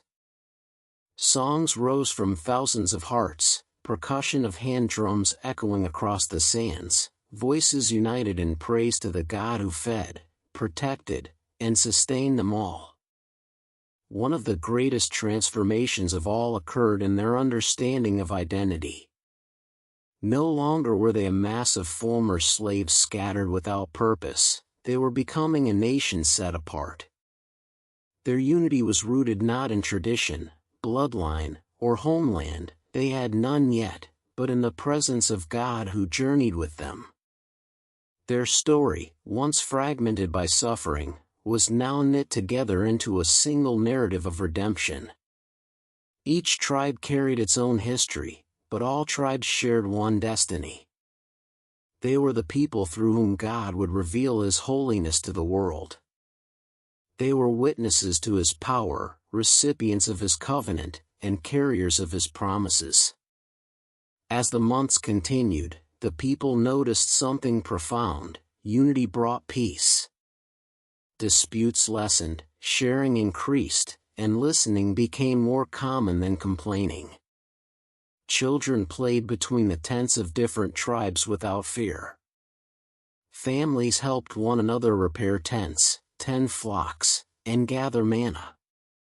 Even the journey itself, long, winding, unpredictable, felt more bearable when experienced together. Israel began to see that perhaps the desert was not a place of punishment but a place of preparation, where God was shaping them into a people ready to inherit His promises. Moses saw this transformation and frequently lifted his heart in thanksgiving. He watched as once fractured tribes stood side by side, worshiping under the same cloud. He witnessed men who had once been fearful stand fearless under God's guidance. He saw women who had known only oppression now raising children in the presence of a God who cared for their every need. Each day strengthened Moses' conviction that God was not only leading Israel to the promised land, He was shaping them into a promised people. And though the wilderness still stretched wide and uncertain before them, Israel's unity gave them confidence. They were no longer wandering aimlessly, they were journeying together, guided by the God who dwelled among them. Their transformation was far from finished, but the work had begun. And in the glow of the nightly fire, as the people rested under the watchful presence of the Lord, they understood, unity was not their achievement but God's gift. A gift that would sustain them through every desert mile that lay ahead. As Israel journeyed through the wilderness under the guidance of the cloud by day and the fire by night, a weight grew heavier upon Moses' shoulders, not a physical burden but a spiritual and emotional one that few around him understood. He stood before the people as God's chosen leader, the mediator of the covenant, the one who ascended the mountain wrapped in smoke and returned with the commandments of the Almighty. But beneath that majestic mantle lay a human heart, frail, weary, stretched thin by responsibility and the endless cries of a nation learning how to be free. Every morning Moses rose before sunrise, his eyes already traced with exhaustion. He watched the cloud, waiting for any sign of movement. If it lifted, he knew the long march would begin, and he must organize 12 vast tribes, ensuring order, unity, and obedience. If it remained, a new set of challenges awaited him: disputes between families, questions about the law, conflicts among the people, complaints about manna, thirst, and discomfort. Moses bore it all. Not once did he wake to an easy day. The people, though deeply loved by God, were not easy to lead. They were learning trust, but old habits lingered. Sometimes a small argument between neighbors escalated into a tribal dispute. Sometimes impatience simmered until it boiled over into outright complaint. At times the people turned their frustration toward Moses himself, accusing him of leading them into danger or misinterpreting God's commands. Each criticism pierced him, not because of pride but because he cared so deeply for the nation God had entrusted to him. Moses carried the weight of their fears, their doubts, their needs that often felt endless. When families bickered, they came to Moses. When tribes clashed, they came to Moses. When someone sinned and brought guilt upon themselves, they came to Moses. He was the leader, the judge, the teacher, the intercessor, the shepherd of more than 1 million souls wandering through a land without maps, cities, or refuge. And still he knelt each day, lifting his hands to heaven, asking God for strength. Yet Moses' burden was not only the people, it was the holiness of God. No leader before him had ever carried such a weight. God spoke to him directly, face to face, as a man speaks with a friend. The glory of God rested upon him, the laws of heaven were entrusted to him. Every message Moses delivered carried divine authority. Every instruction had eternal consequences. If Moses misrepresented God, the entire nation would suffer. If Moses grew careless, prideful, or disobedient, Israel's future would collapse. The responsibility was overwhelming. Moses feared not the nations that surrounded them, but the possibility of failing in his sacred task. Each revelation from God was a treasure he carried with trembling hands, knowing that Israel's destiny depended on their ability to obey. There were moments when the burden felt unbearable. On those days Moses slipped away from the camp to the tent of meeting, where the cloud descended and the voice of God met him. In that sacred space Moses poured out his exhaustion and sorrow. "Why have you placed the burden of all these people on me?" he once cried. "Did I conceive them?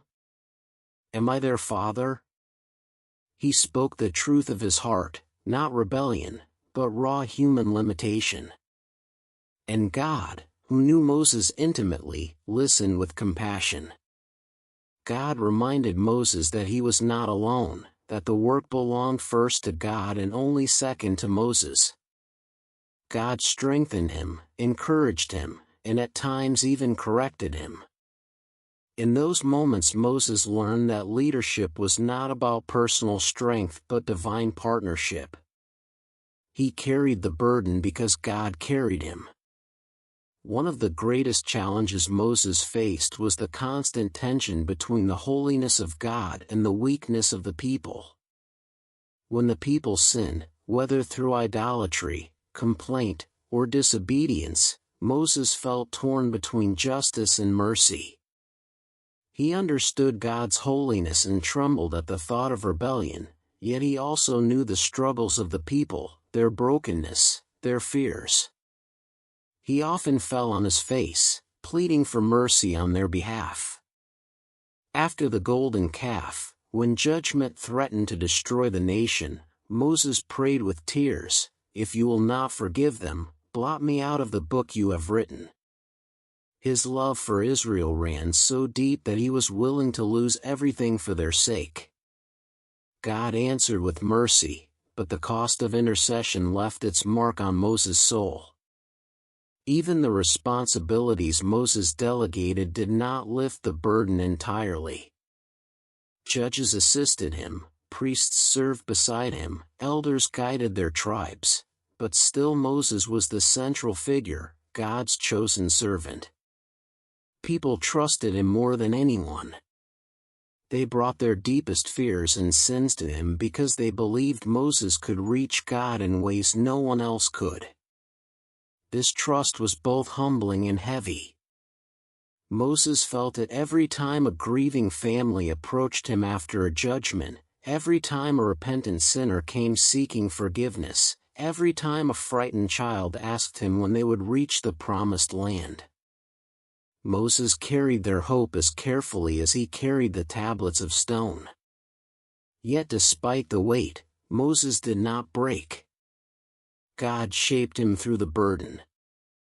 The boy drawn from the Nile, the fugitive shepherd of Midian, the reluctant messenger at the burning bush, this man was now the shepherd of a nation. The wilderness revealed his character, refining him with every hardship. Patience grew in him like a tree beside living water. Compassion deepened in him like wells carved beneath the desert floor. Humility defined him so completely that Scripture would later call him the most humble man on earth. These virtues were not born from comfort but from the fire of leadership, the daily surrender of self to God's will. There were rare moments when Moses allowed himself to rest, not in physical ease but in gratitude. As he looked out over the camp at sunset, seeing the glow of the fire above the tabernacle, hearing the laughter of children and the songs of worship rising from distant tents, he felt the miracle of it all. A nation delivered. A covenant formed. A people learning to walk with God. Moses carried the burden, yes, but he also carried the privilege of witnessing God's transformation of an entire generation. And in quiet moments he remembered the promise, the land flowing with milk and honey, the inheritance sworn to Abraham, Isaac, and Jacob. Moses knew he might not see the end of the journey, but he trusted the one who guided them. His burden was great, but God's faithfulness was greater. The cloud, the fire, the presence that never left them, these were Moses' assurance that he was never carrying the weight alone. And as Israel marched forward, shaped by God and shepherded by Moses, the burden became not a chain but a calling, a testimony to what God can accomplish through a willing heart surrendered wholly to Him. As the months stretched onward through the barren wilderness, the people of Israel discovered that the greatest battles they faced were not against Amalekites, scorching heat, or parched valleys but against the restless turmoil within their own hearts. Though the cloud of the Lord hovered faithfully above the tabernacle and the fire burned every night with unwavering brilliance, a creeping dissatisfaction began to rise among the tribes. The manna that once inspired wonder now drew sighs of boredom. The difficult terrain stirred complaints. The uncertainty of the journey stirred fear. Slowly, almost imperceptibly, the hearts of the people drifted from gratitude to grumbling, from trust to doubt. And though God's presence remained unchanged, their attitudes shifted like desert winds, revealing how fragile human faith can be when circumstances grow uncomfortable. It began with murmurs, quiet conversations spoken in the shade of tents, whispered frustrations while gathering manna, small remarks disguised as questions. Why are we still here? Why must we eat the same food day after day? Did Moses bring us out here to starve? At first, the complaints felt insignificant, like grains of sand slipping through fingers. But murmuring is infectious. It spreads quickly, moving from one family to another, from tribe to tribe, until the attitude of a few becomes the mood of an entire nation. Soon, the camp echoed not with songs of gratitude but with voices describing Egypt in strangely fond terms. Some recalled the food they once enjoyed: fish, cucumbers, melons, leeks, onions, garlic, forgetting the whips, the chains, the cries of forced labor. Discontentment distorted memory, turning bondage into nostalgia and freedom into burden. Moses saw the shift immediately. He noticed the restless glances, the hurried conversations, the sighs of resignation. He heard the complaints rise like smoke, spreading across the camp. Their grumbling pierced him, not only because it threatened unity but because it revealed how quickly the people forgot God's provision. Each morning, manna covered the ground like dew-wrapped flakes of heaven. It arrived without fail, pure, nourishing, sufficient for every person. Yet the people now treated it as a curse rather than a gift. Moses carried their frustration as a weight upon his heart, and he feared what their ingratitude would stir in the holiness of God. The complaints eventually burst into open demand. A crowd gathered at the edges of the camp, raising their voices against Moses. "We want meat. Enough of this manna." The cry grew louder, swelling into rebellion. They did not ask, they demanded, as though the God who fed them owed them more.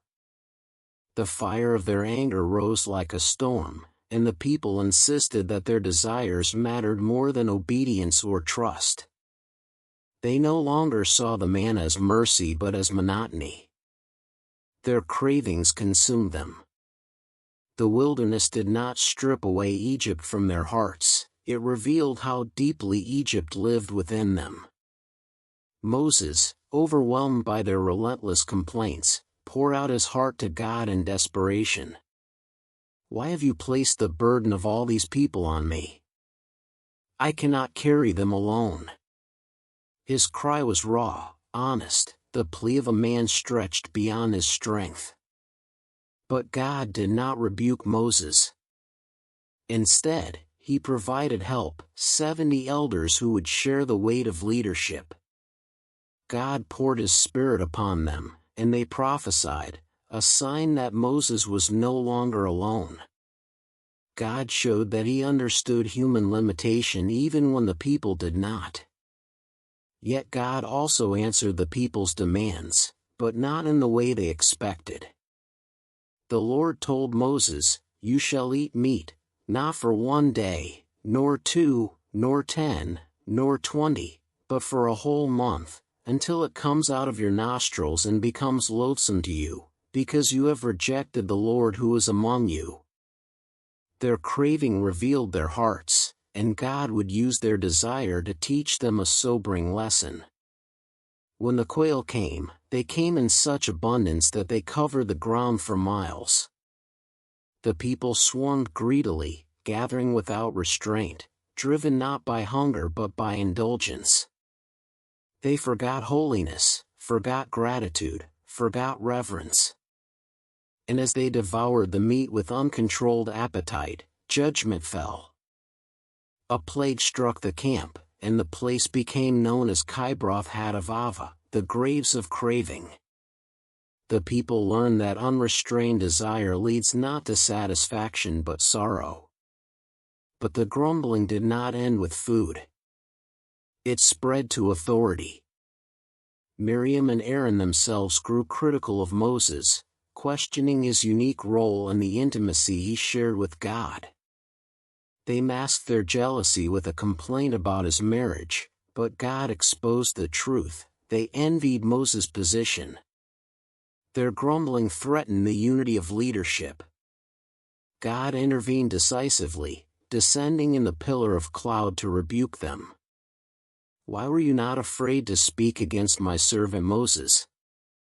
Miriam was struck with leprosy, her skin white as snow, until Moses interceded for her.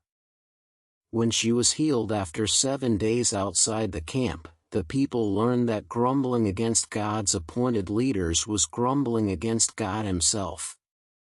Still, the most devastating moment of Israel's grumbling came when they stood on the edge of the Promised Land. 12 spies returned with fruit from Canaan, clusters of grapes so large they required 2 men to carry. The land flowed with milk and honey, just as God had promised. But 10 of the spies focused not on God's promise but on the giants who lived there. "We cannot defeat them," they said. "We are like grasshoppers in their sight." Their fear spread like wildfire, and the people cried out in terror. They wept all night, accusing Moses of leading them to death. They even talked of appointing a new leader to return to Egypt. Their grumbling reached its darkest point. They preferred slavery over promise, fear over faith, despair over destiny. Caleb and Joshua stood boldly, pleading with the people. "The Lord is with us. Do not fear." But the nation refused to listen. In their rebellion, they even talked of stoning the faithful men. Then the glory of the Lord appeared. God declared that this generation, who grumbled at every turn, would not enter the Promised Land. Only Caleb and Joshua would see it. The people's complaining had shaped their destiny. They would wander for 40 years until a new generation, one not ruled by fear or ingratitude, would rise. Thus Israel learned that grumbling was not a small flaw but a destructive force capable of shaping the course of their history. It revealed unbelief, distorted truth, and weakened unity. The wilderness exposed what lay hidden in their hearts. But God remained faithful. Even when the people complained, He provided. Even when they doubted, He guided. Even when they rebelled, He disciplined with purpose. The cloud did not depart. The fire did not fade. God stayed, not because they were deserving, but because His mercy endures forever. As Israel's journey through the wilderness continued and the memory of their rebellion at the edge of the Promised Land remained heavy over the camp, God began to shape His people through sobering lessons. Lessons written not only in words but in acts of divine judgment. These acts were not the rage of an impatient deity but the discipline of a holy God who loved His people too deeply to let rebellion grow unchecked. Israel needed more than miracles, they needed reverence. They needed to fear the consequences of sin just as much as they trusted the rewards of obedience. And so the wilderness became a place where God's holiness was displayed through warnings meant to protect the nation from destroying itself. The first warning came swiftly after the people learned they would wander for 40 years. Stunned by God's decree, some among the Israelites were suddenly overcome with regret, not repentance, but prideful panic. "We will go up to the land," they declared. "We will fight the Amalekites and Canaanites after all." But Moses warned them that God was no longer with them and that advancing now would lead only to disaster. They ignored him. In a burst of misguided zeal, they rushed toward the hill country without the ark, without Moses, and without God's blessing. The Amalekites and Canaanites descended upon them with brutal force, chasing them down the slopes like scattered sheep. Many fell. Those who survived returned bruised and broken. The message was unmistakable: obedience mattered not just before a battle but before every step. The promised land could not be taken by human strength, it required God's presence. But the lesson had barely settled when a new threat emerged, this time from within the leadership. A Levite named Korah, along with Dathan, Abiram, and 250 well-respected leaders, rose against Moses and Aaron in a bold challenge. "You have gone too far," they shouted. "The whole community is holy. Why do you set yourselves above the Lord's assembly?" Their argument appealed to equality, but their motive was pride. They resented Moses' authority and envied Aaron's priesthood. Korah's rebellion was not about justice, it was about ambition disguised as righteousness. Moses fell face down, his soul crushed by yet another uprising. He challenged them to a test. Each man was to bring a censer with incense before the Lord. God himself would show whom he had chosen. The next morning, Korah and his followers stood proudly at the entrance of the tabernacle, their censers burning with arrogance. The camp gathered in tense silence. Moses warned the people to step away from the tents of the rebels, for judgment was coming. Then Moses cried out, "If these men die a natural death, the Lord has not sent me. But if the ground opens its mouth and swallows them alive, then you will know they have treated the Lord with contempt." No sooner had he spoken than the earth beneath Korah, Dathan, and Abiram split open. The ground shook violently as their tents, families, and possessions were swallowed into a gaping chasm. Their screams echoed only for a moment before the earth closed again. Terror rippled through the camp. God was not to be approached lightly. His chosen leaders were not to be challenged out of pride. But the warning did not end there. Fire burst forth from the presence of the Lord, consuming the 250 men who had offered unauthorized incense. Their bronze censers, once instruments of rebellion, were hammered into plating for the altar, a permanent reminder that holiness could not be treated casually. Yet even after witnessing such a dramatic judgment, the people continued to complain the very next day. "You have killed the Lord's people," they cried against Moses and Aaron. Their blindness to God's holiness stunned Moses, but God responded swiftly. A plague swept through the camp, striking down thousands. Aaron, moved with compassion, ran through the camp with his censer, standing between the living and the dead. As the incense rose, the plague halted. Aaron became a symbol of intercession, a reminder that mercy stood between the people and destruction. To end the rebellion once and for all, God commanded Moses to gather 12 staffs from each tribe and place them before the Lord inside the tabernacle. "The staff of the man I choose will blossom," God said. When Moses returned the next morning, Aaron's staff had not only budded but sprouted blossoms and ripe almonds. Life had appeared where life was impossible. The message was clear: God himself had chosen Aaron, and his choice was final. The people trembled, saying, "Surely we will die. Whoever goes near the tabernacle will perish." Fear had finally taken hold, but fear without understanding would not last. Another warning came through a moment of tragic error. As the years passed, the people reached the wilderness of Zin, where Miriam, the sister of Moses, died and was buried. The grief of her loss mingled with the people's old habit of complaining when they realized there was no water. Again they accused Moses and Aaron, forgetting decades of divine provision. God instructed Moses to speak to the rock and water would flow, but frustration overwhelmed him. He struck the rock twice with his staff instead of speaking. Water gushed out, but God said, "Because you did not trust me enough to honor me as holy before the people, you will not bring this assembly into the land." Even Moses, the faithful servant, felt the sting of judgment. Leaders, too, were accountable to God's holiness. Still, God continued to warn, guide, and protect.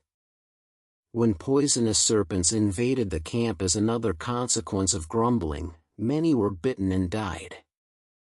But God provided mercy. Moses was instructed to make a bronze serpent and lift it high. All who looked upon it would be healed.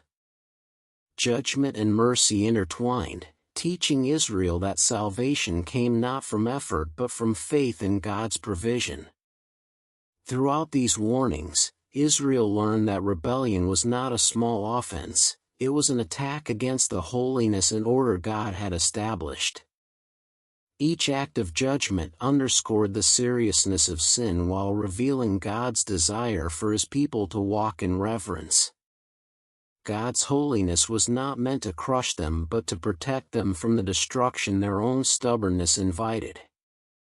The wilderness resounded with warnings, each one shaping a new generation who would one day enter the promised land with hearts humbled and eyes fixed on the God who was both judge and savior. As Israel continued its long and winding journey through the wilderness, the lessons God taught them through judgment did not fade as distant memories. Instead, they settled deep into the hearts of a new generation growing up beneath the ever-present cloud of His glory. These children and young adults had not known Egypt. They had not endured the whip of taskmasters or cried out from the pits of slavery.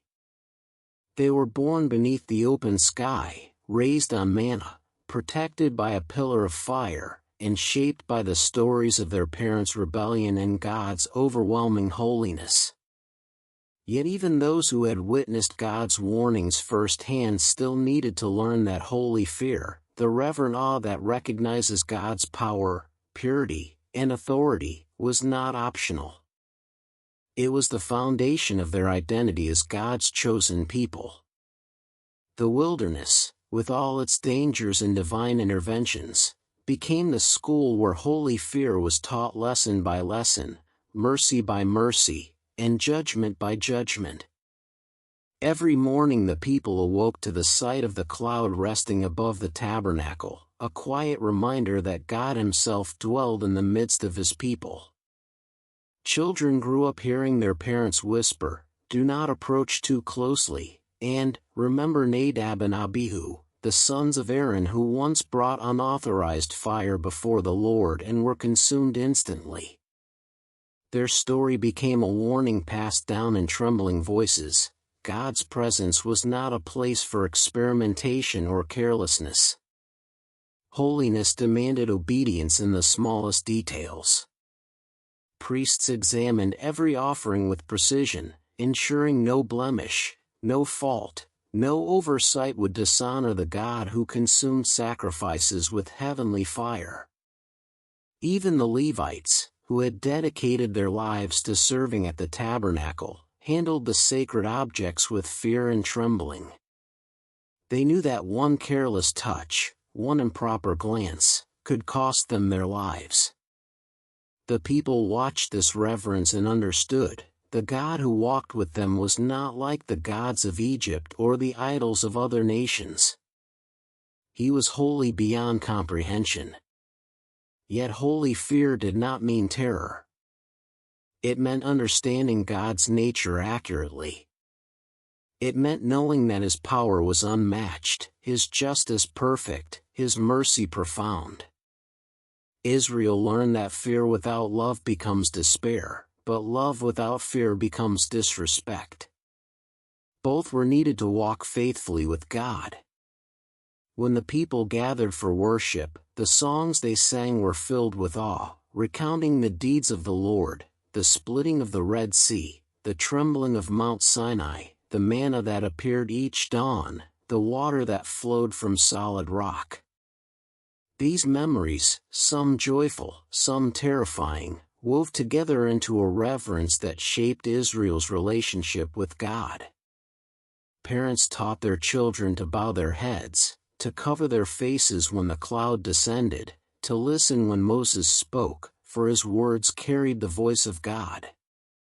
Through rituals, sacrifices, festivals, and stories, holy fear became the heartbeat of Israel's faith.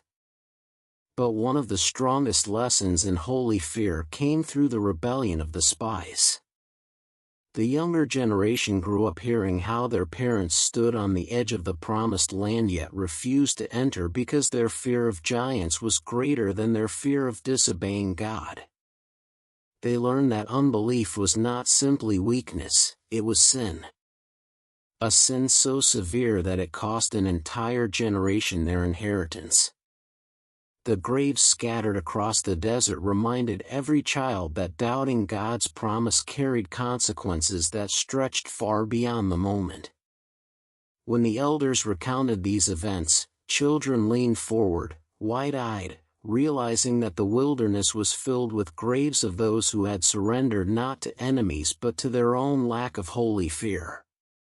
The message was clear: God was faithful, but He would not bless rebellion. Another profound lesson came as Israel encountered neighboring nations. When the king of Arad attacked and captured some Israelites, the people vowed to the Lord that if He delivered their enemies into their hands, they would devote the captured cities to destruction. God honored their vow, and Israel prevailed.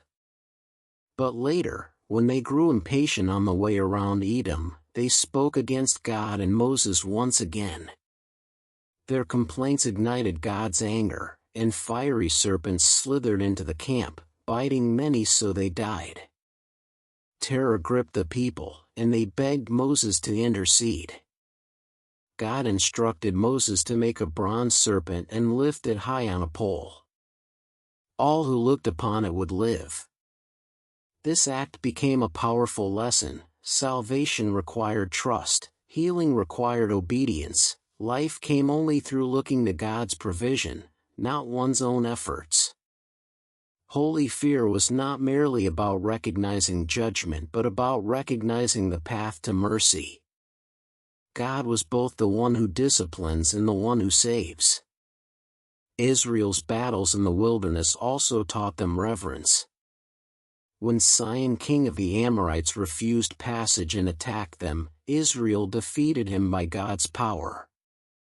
When Og, king of Bashan, marched out against them, the Lord reassured Moses, "Do not fear him, for I have delivered him into your hands." Israel conquered lands that seemed unconquerable not by military might but by God's command. Victory brought joy, but it also deepened holy fear. Each triumph whispered the same truth: obedience brought blessing, rebellion brought ruin.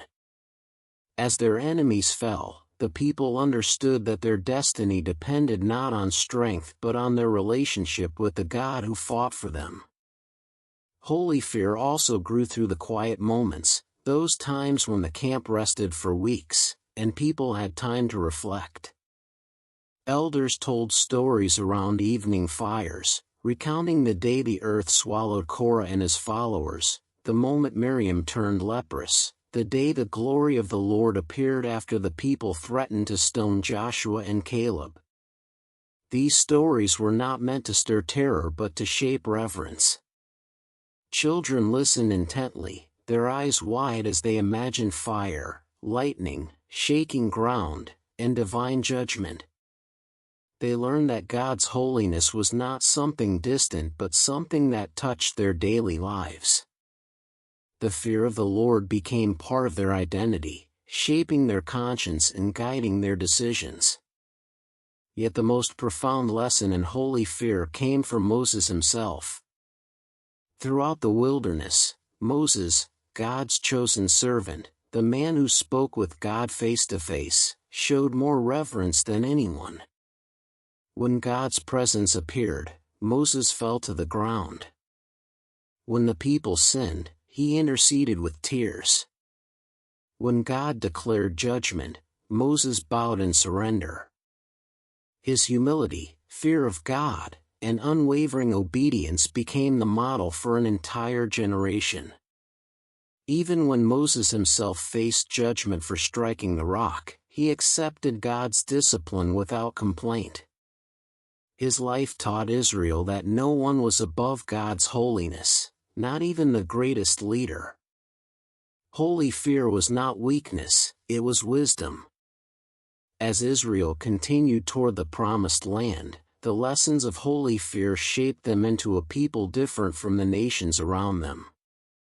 They had seen God's judgment, but they had also seen His mercy. They knew His power, but they also knew His compassion. They learned to tremble at His holiness and trust in His love. And though the wilderness was long and difficult, it was forging within them a reverence that would prepare them to inherit the land God promised to their fathers. As the years in the wilderness continued to unfold, Israel found itself repeatedly torn between obedience and rebellion, faith and fear, trust and dissatisfaction. And at the center of every conflict stood Moses, the man chosen by God to lead but constantly tested by the very people he had rescued. Moses' leadership was not a position of comfort or honor, it was a burden shaped by tears, perseverance, and relentless dependence on God. While many admired Moses, others envied him, resented him, or blamed him for hardships that were the consequences of their own sin. The wilderness revealed not only the character of the people but also the strength of Moses' devotion to God. And in that harsh landscape, a new and startling opposition arose, challenging not only Moses' authority but the very order God had established among His people. It began with small murmurs, whispers woven through the tents late at night. Some Israelites, weary of wandering and emboldened by a fading memory of God's judgment, began questioning why Moses held such a unique role. Is he the only one God speaks to? They asked. Are we not all holy? The question sounded spiritual but was rooted in pride. And soon those whispers found a champion, a man named Korah, a Levite from the clan entrusted with carrying the sacred objects of the tabernacle. Korah's position already carried honor, but he desired more. He wanted the priesthood. He wanted the influence and prominence God had given to Moses and Aaron. Two influential Reubenites, Dathan and Abiram, joined him, bringing with them 250 well-known leaders of the community. Their rebellion was not an outburst of frustration but a coordinated challenge to God's chosen leadership. One morning, the rebels confronted Moses and Aaron with boldness, standing in front of the entire assembly. Their accusation struck like a spear, "You have gone too far. The whole community is holy, every one of them, and the Lord is with them. Why then do you set yourselves above the Lord's assembly?" The words echoed through the camp, stirring curiosity and anxiety. To many, Korah's argument sounded compelling. It appealed to equality and fairness. Yet beneath the surface was arrogance, a refusal to accept the roles God Himself had assigned. Moses' heart broke. Instead of arguing, he fell face down, a posture of humility and sorrow. When he finally spoke, his voice trembled with grief, not anger. "Tomorrow," he said, "the Lord will show who belongs to Him." The following day marked a moment unlike any the wilderness had seen. Korah and his followers arrived with censers in hand, their incense rising in bold defiance. The entire congregation gathered, tension crackling like dry brush under a desert sun. Moses warned the people to step away from the tents of Korah, Dathan, and Abiram, for judgment was near. The rebels stood defiantly, their families and possessions around them, confident that God would affirm their cause. Moses lifted his voice once more, declaring that if the rebels died an ordinary death, then God had not sent him. But if something new occurred, if the earth itself opened and swallowed them alive, then all would know their opposition was against the Lord. No sooner had Moses finished speaking than the ground beneath the rebels trembled violently. A roar like thunder shook the camp as the earth split open. The tents of Korah, Dathan, and Abiram collapsed into a yawning chasm. Their families, possessions, and every trace of their rebellion vanished into the depths before the earth sealed shut again. Panic swept across Israel as screams and cries filled the air. The people fled, terrified the ground might swallow them next. The rebellion had ended, but the judgment was not complete. Fire burst forth from the presence of the Lord, consuming the 250 men who had dared to offer unauthorized incense. Their censers were hammered into plates to cover the altar, a permanent reminder that holiness was not a matter of human ambition but divine appointment. But even after witnessing such an unmistakable display of God's holiness, the people complained the very next day. "You have killed the Lord's people," they cried, turning their anger toward Moses and Aaron. Their words revealed hearts still blinded by pride and fear. Once again, judgment swept through the camp. A deadly plague began to spread, striking down thousands. Without hesitation, Aaron seized his censer and ran into the midst of the dying. As incense rose into the air, he stood between the living and the dead. And there, in the space where death met intercession, the plague stopped. The sight of Aaron standing as a mediator burned itself into the memory of Israel, a powerful reminder that God's chosen leadership was not based on favoritism but on divine purpose. Yet the opposition Moses faced was not limited to dramatic uprisings. At times it came disguised as personal criticism, even from those closest to him. On one occasion, Miriam and Aaron themselves spoke against Moses because of his Cushite wife. But their complaint was deeper than marriage. They questioned Moses' unique relationship with God. "Has the Lord spoken only through Moses?" they said. "Has he not also spoken through us?" The Lord heard their words, and his response was swift and severe. He summoned Moses, Aaron, and Miriam to the tent of meeting. The cloud descended, and God defended his servant with unmistakable clarity. "Where a prophet of the Lord is among you, I make myself known to him in dreams. But this is not true of my servant Moses. With him I speak face to face." Suddenly Miriam was struck with leprosy, her skin white as snow. Aaron cried out in horror, pleading for mercy. Moses, despite being the target of their accusation, interceded for his sister with compassion. After 7 days outside the camp, Miriam was restored. The lesson was undeniable: opposing God's appointed leader was opposing God himself. Throughout these confrontations, Moses remained a model of humility.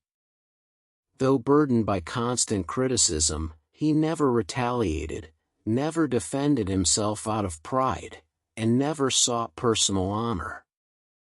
When the people complained about the hardships of the journey, Moses fell before the Lord. When they accused him of leading them to death, he cried out with grief.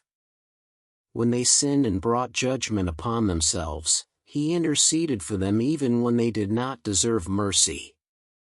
His leadership was marked not by force but by faithfulness. Not by authority seized but by authority given.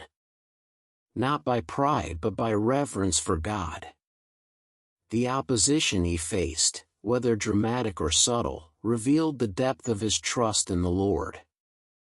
And through each episode, Israel learned that leadership in God's kingdom was not something humans could claim or challenge at will. It was assigned by God, defended by God, and upheld by God. Moses' steadfastness, humility, and unwavering obedience became a testament to the power of walking with God despite hardship, despite critics, despite rebellion. His life declared that true leadership begins not with ambition but with surrender. And as Israel continued its desert journey, the memory of these confrontations shaped a new generation. They learned that rebellion destroyed, but obedience restored. That pride separated, but humility united. And that God himself stood behind the leaders he chose, calling his people to follow not out of fear alone but out of reverence, trust, and holy awe. As the long shadows of the wilderness years stretched toward their end, Israel stood on the threshold of transformation. The generation that had left Egypt with stubborn hearts and trembling faith was almost entirely gone, buried beneath the sands of the desert. Their children, born under the open sky, fed by God's provision, guided by his presence, were rising to take their place. But before they could inherit the land promised to Abraham, Isaac, and Jacob, they needed more than physical strength or military readiness. They needed hearts prepared for obedience, minds shaped by God's law, and spirits grounded in the reverence their parents had often lacked. The wilderness had not only been a place of wandering, it had been a place of preparation. Now, on the edge of promise, God began shaping a new generation with lessons that would anchor them for the future. This new generation had grown up seeing graves scattered across the desert, silent testimonies of their parents' disbelief. They understood from a young age that rebellion carried consequences and that God's words were not to be taken lightly. They had watched the cloud lift and settle countless times, learning that God alone set their direction. They had gathered manna morning after morning, discovering that daily dependence was a way of life, not a moment of crisis. These rhythms shaped their identity. They did not long for Egypt, they had never known its chains. Instead, they longed for the land flowing with milk and honey, a land they had heard described in stories around evening fires. This longing, coupled with reverence, became fertile ground for obedience. Yet God knew they still needed training. The memories of rebellion, serpents, plagues, and divine judgment, though powerful, were not enough. They needed structure, teaching, and reminders that their calling was unique among the nations. So God spoke through Moses with renewed clarity, laying before the people instructions that would guide them long after Moses was gone. The Levites taught the laws day and night, explaining sacrifices, purity, justice, and worship. Parents were commanded to teach these laws diligently to their children, when sitting at home, walking along the road, lying down, and rising up. God's words were to shape every moment, every thought, every decision. The Shema, "Hear, O Israel, the Lord our God, the Lord is one," became the heartbeat of this new generation's faith. They learned that obedience was not simply outward behavior, it was inward devotion.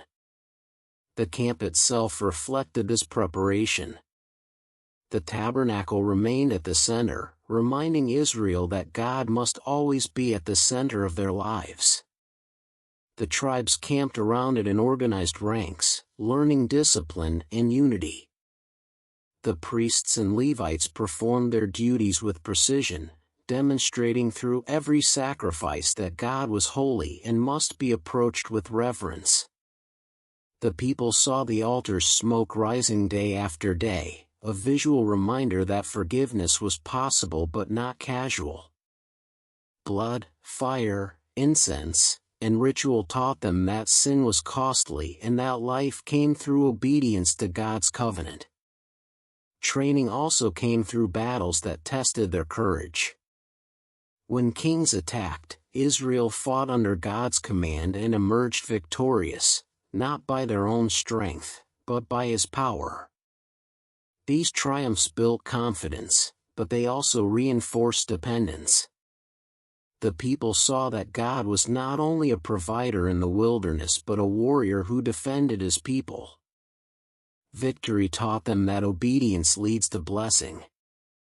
Defeat had taught them that disobedience leads to loss. Together, these experiences formed a balanced fear of the Lord, both awe and trust, reverence and reliance. But perhaps the most profound preparation happened through Moses himself.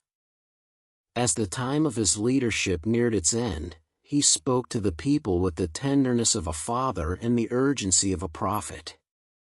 He reminded them of their history, of Egypt's cruelty, God's mighty rescue, the Red Sea, Sinai's fire, the rebellion at Kadesh, and all the mercy shown along the way. He warned them not to follow the nations around them, not to worship idols, not to forget the Lord once they tasted abundance. He taught them songs, blessings, and laws that would anchor them long after he was gone. Moses knew that the greatest threat to Israel was not external enemies but internal forgetfulness. So he repeated God's commands again and again, engraving them into the soul of the nation.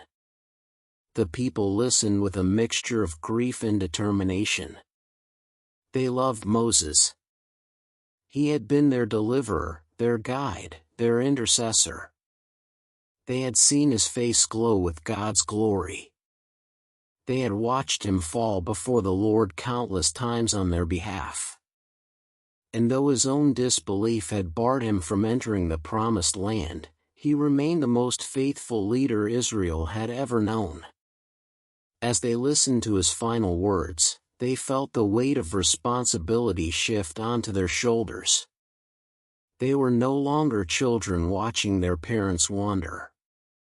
They were the ones called to enter, conquer, and inhabit the land God had promised. God also prepared them by establishing Joshua as Moses' successor. Joshua had been a warrior, a spy, a servant at Moses' side. He knew the presence of God. He had stood against the disbelief of the earlier generation. Now he was commissioned before all Israel, and the people pledged to follow him just as they had followed Moses, only this time, with hearts more prepared to obey. Joshua's courage, obedience, and unwavering faith would guide them into battles they could not win without God. Under his leadership, the new generation would fulfill what their parents could not. In the final stretch of their wilderness journey, Israel began to see the edges of the promised land.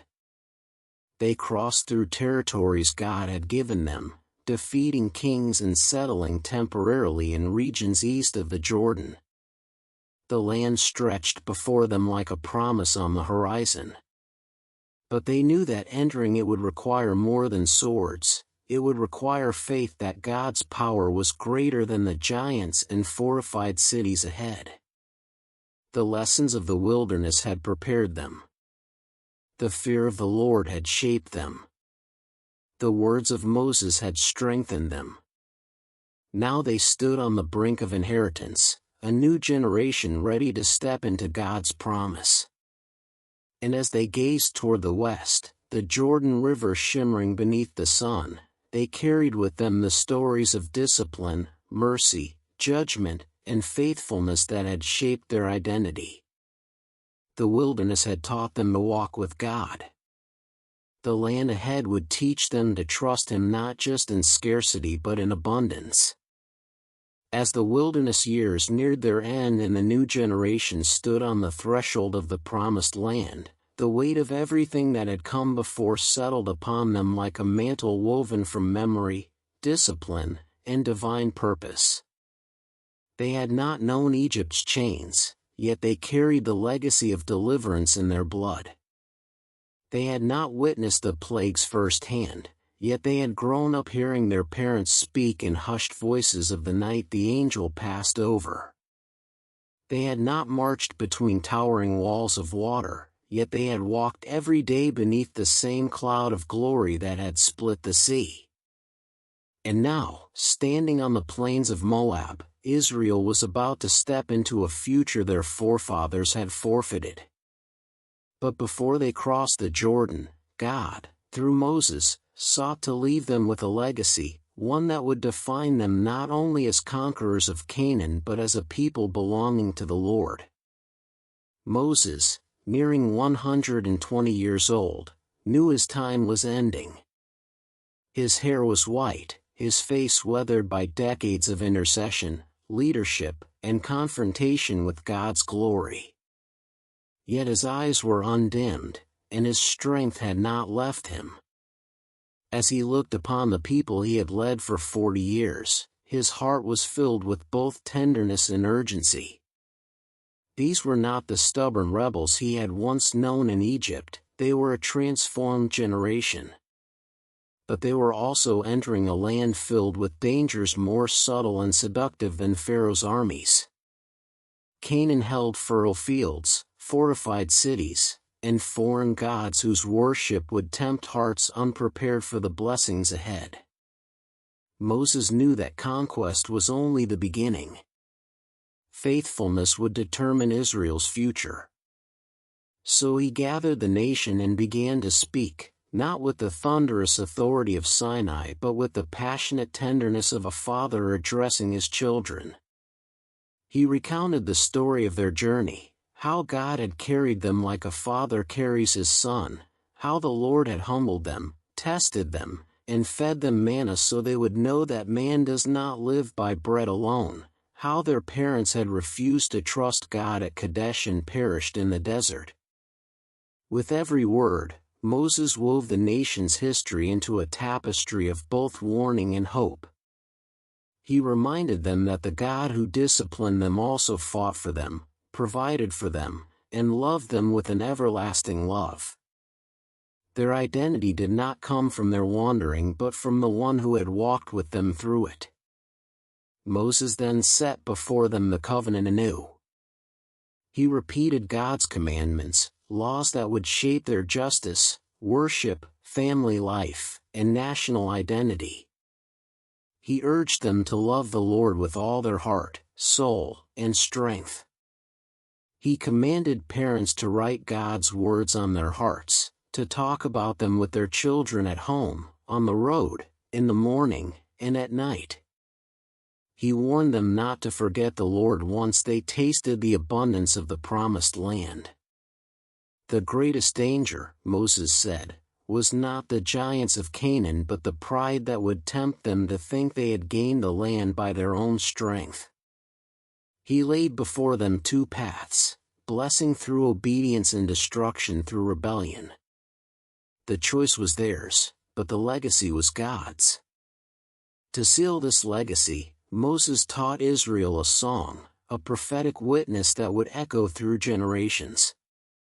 It spoke of God's faithfulness and Israel's future unfaithfulness, of blessings squandered and mercy restored, of a God who would never abandon his people even when they strayed.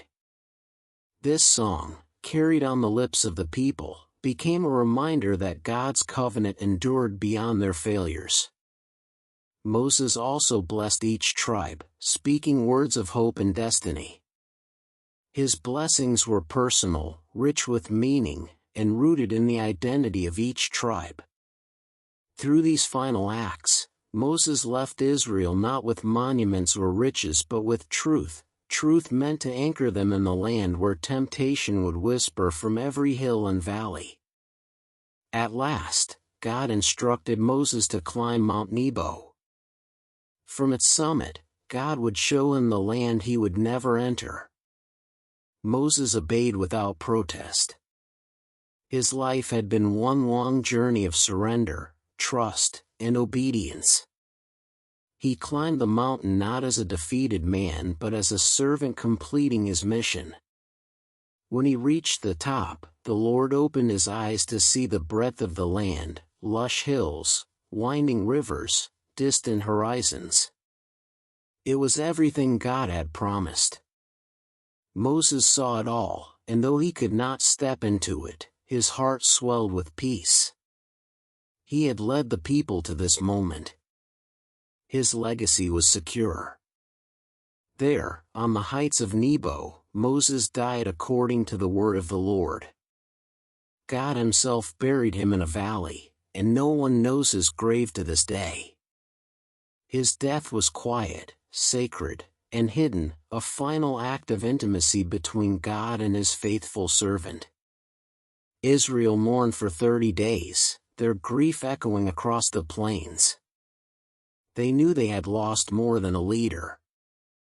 They had lost a mediator, a prophet, a shepherd who had stood between them and God countless times. But Moses' legacy lived on in the people he had shaped, in the laws he had taught, in the covenant he had renewed, and in the heart of Joshua, his appointed successor. With Moses gone, Joshua rose to lead the nation. The people pledged their obedience to him just as they had to Moses, only this time with a deeper resolve, shaped by years of discipline and lessons carved into their souls. They stood ready to cross the Jordan, not as the fearful wanderers they once were, but as a nation prepared to inherit the promises of God. And as they looked toward the land flowing with milk and honey, the legacy Moses had given them became their compass. It reminded them that they walked not by strength but by faith, not by strategy but by obedience, not by their own merit but by the grace of the God who had been their shelter and guide. Thus the wilderness journey ended not with despair but with purpose. Israel's story was no longer defined by wandering but by calling. And the legacy left by Moses, the legacy of faith, obedience, and covenant, would shape them for generations, guiding them as they stepped into the land the Lord had sworn to give them.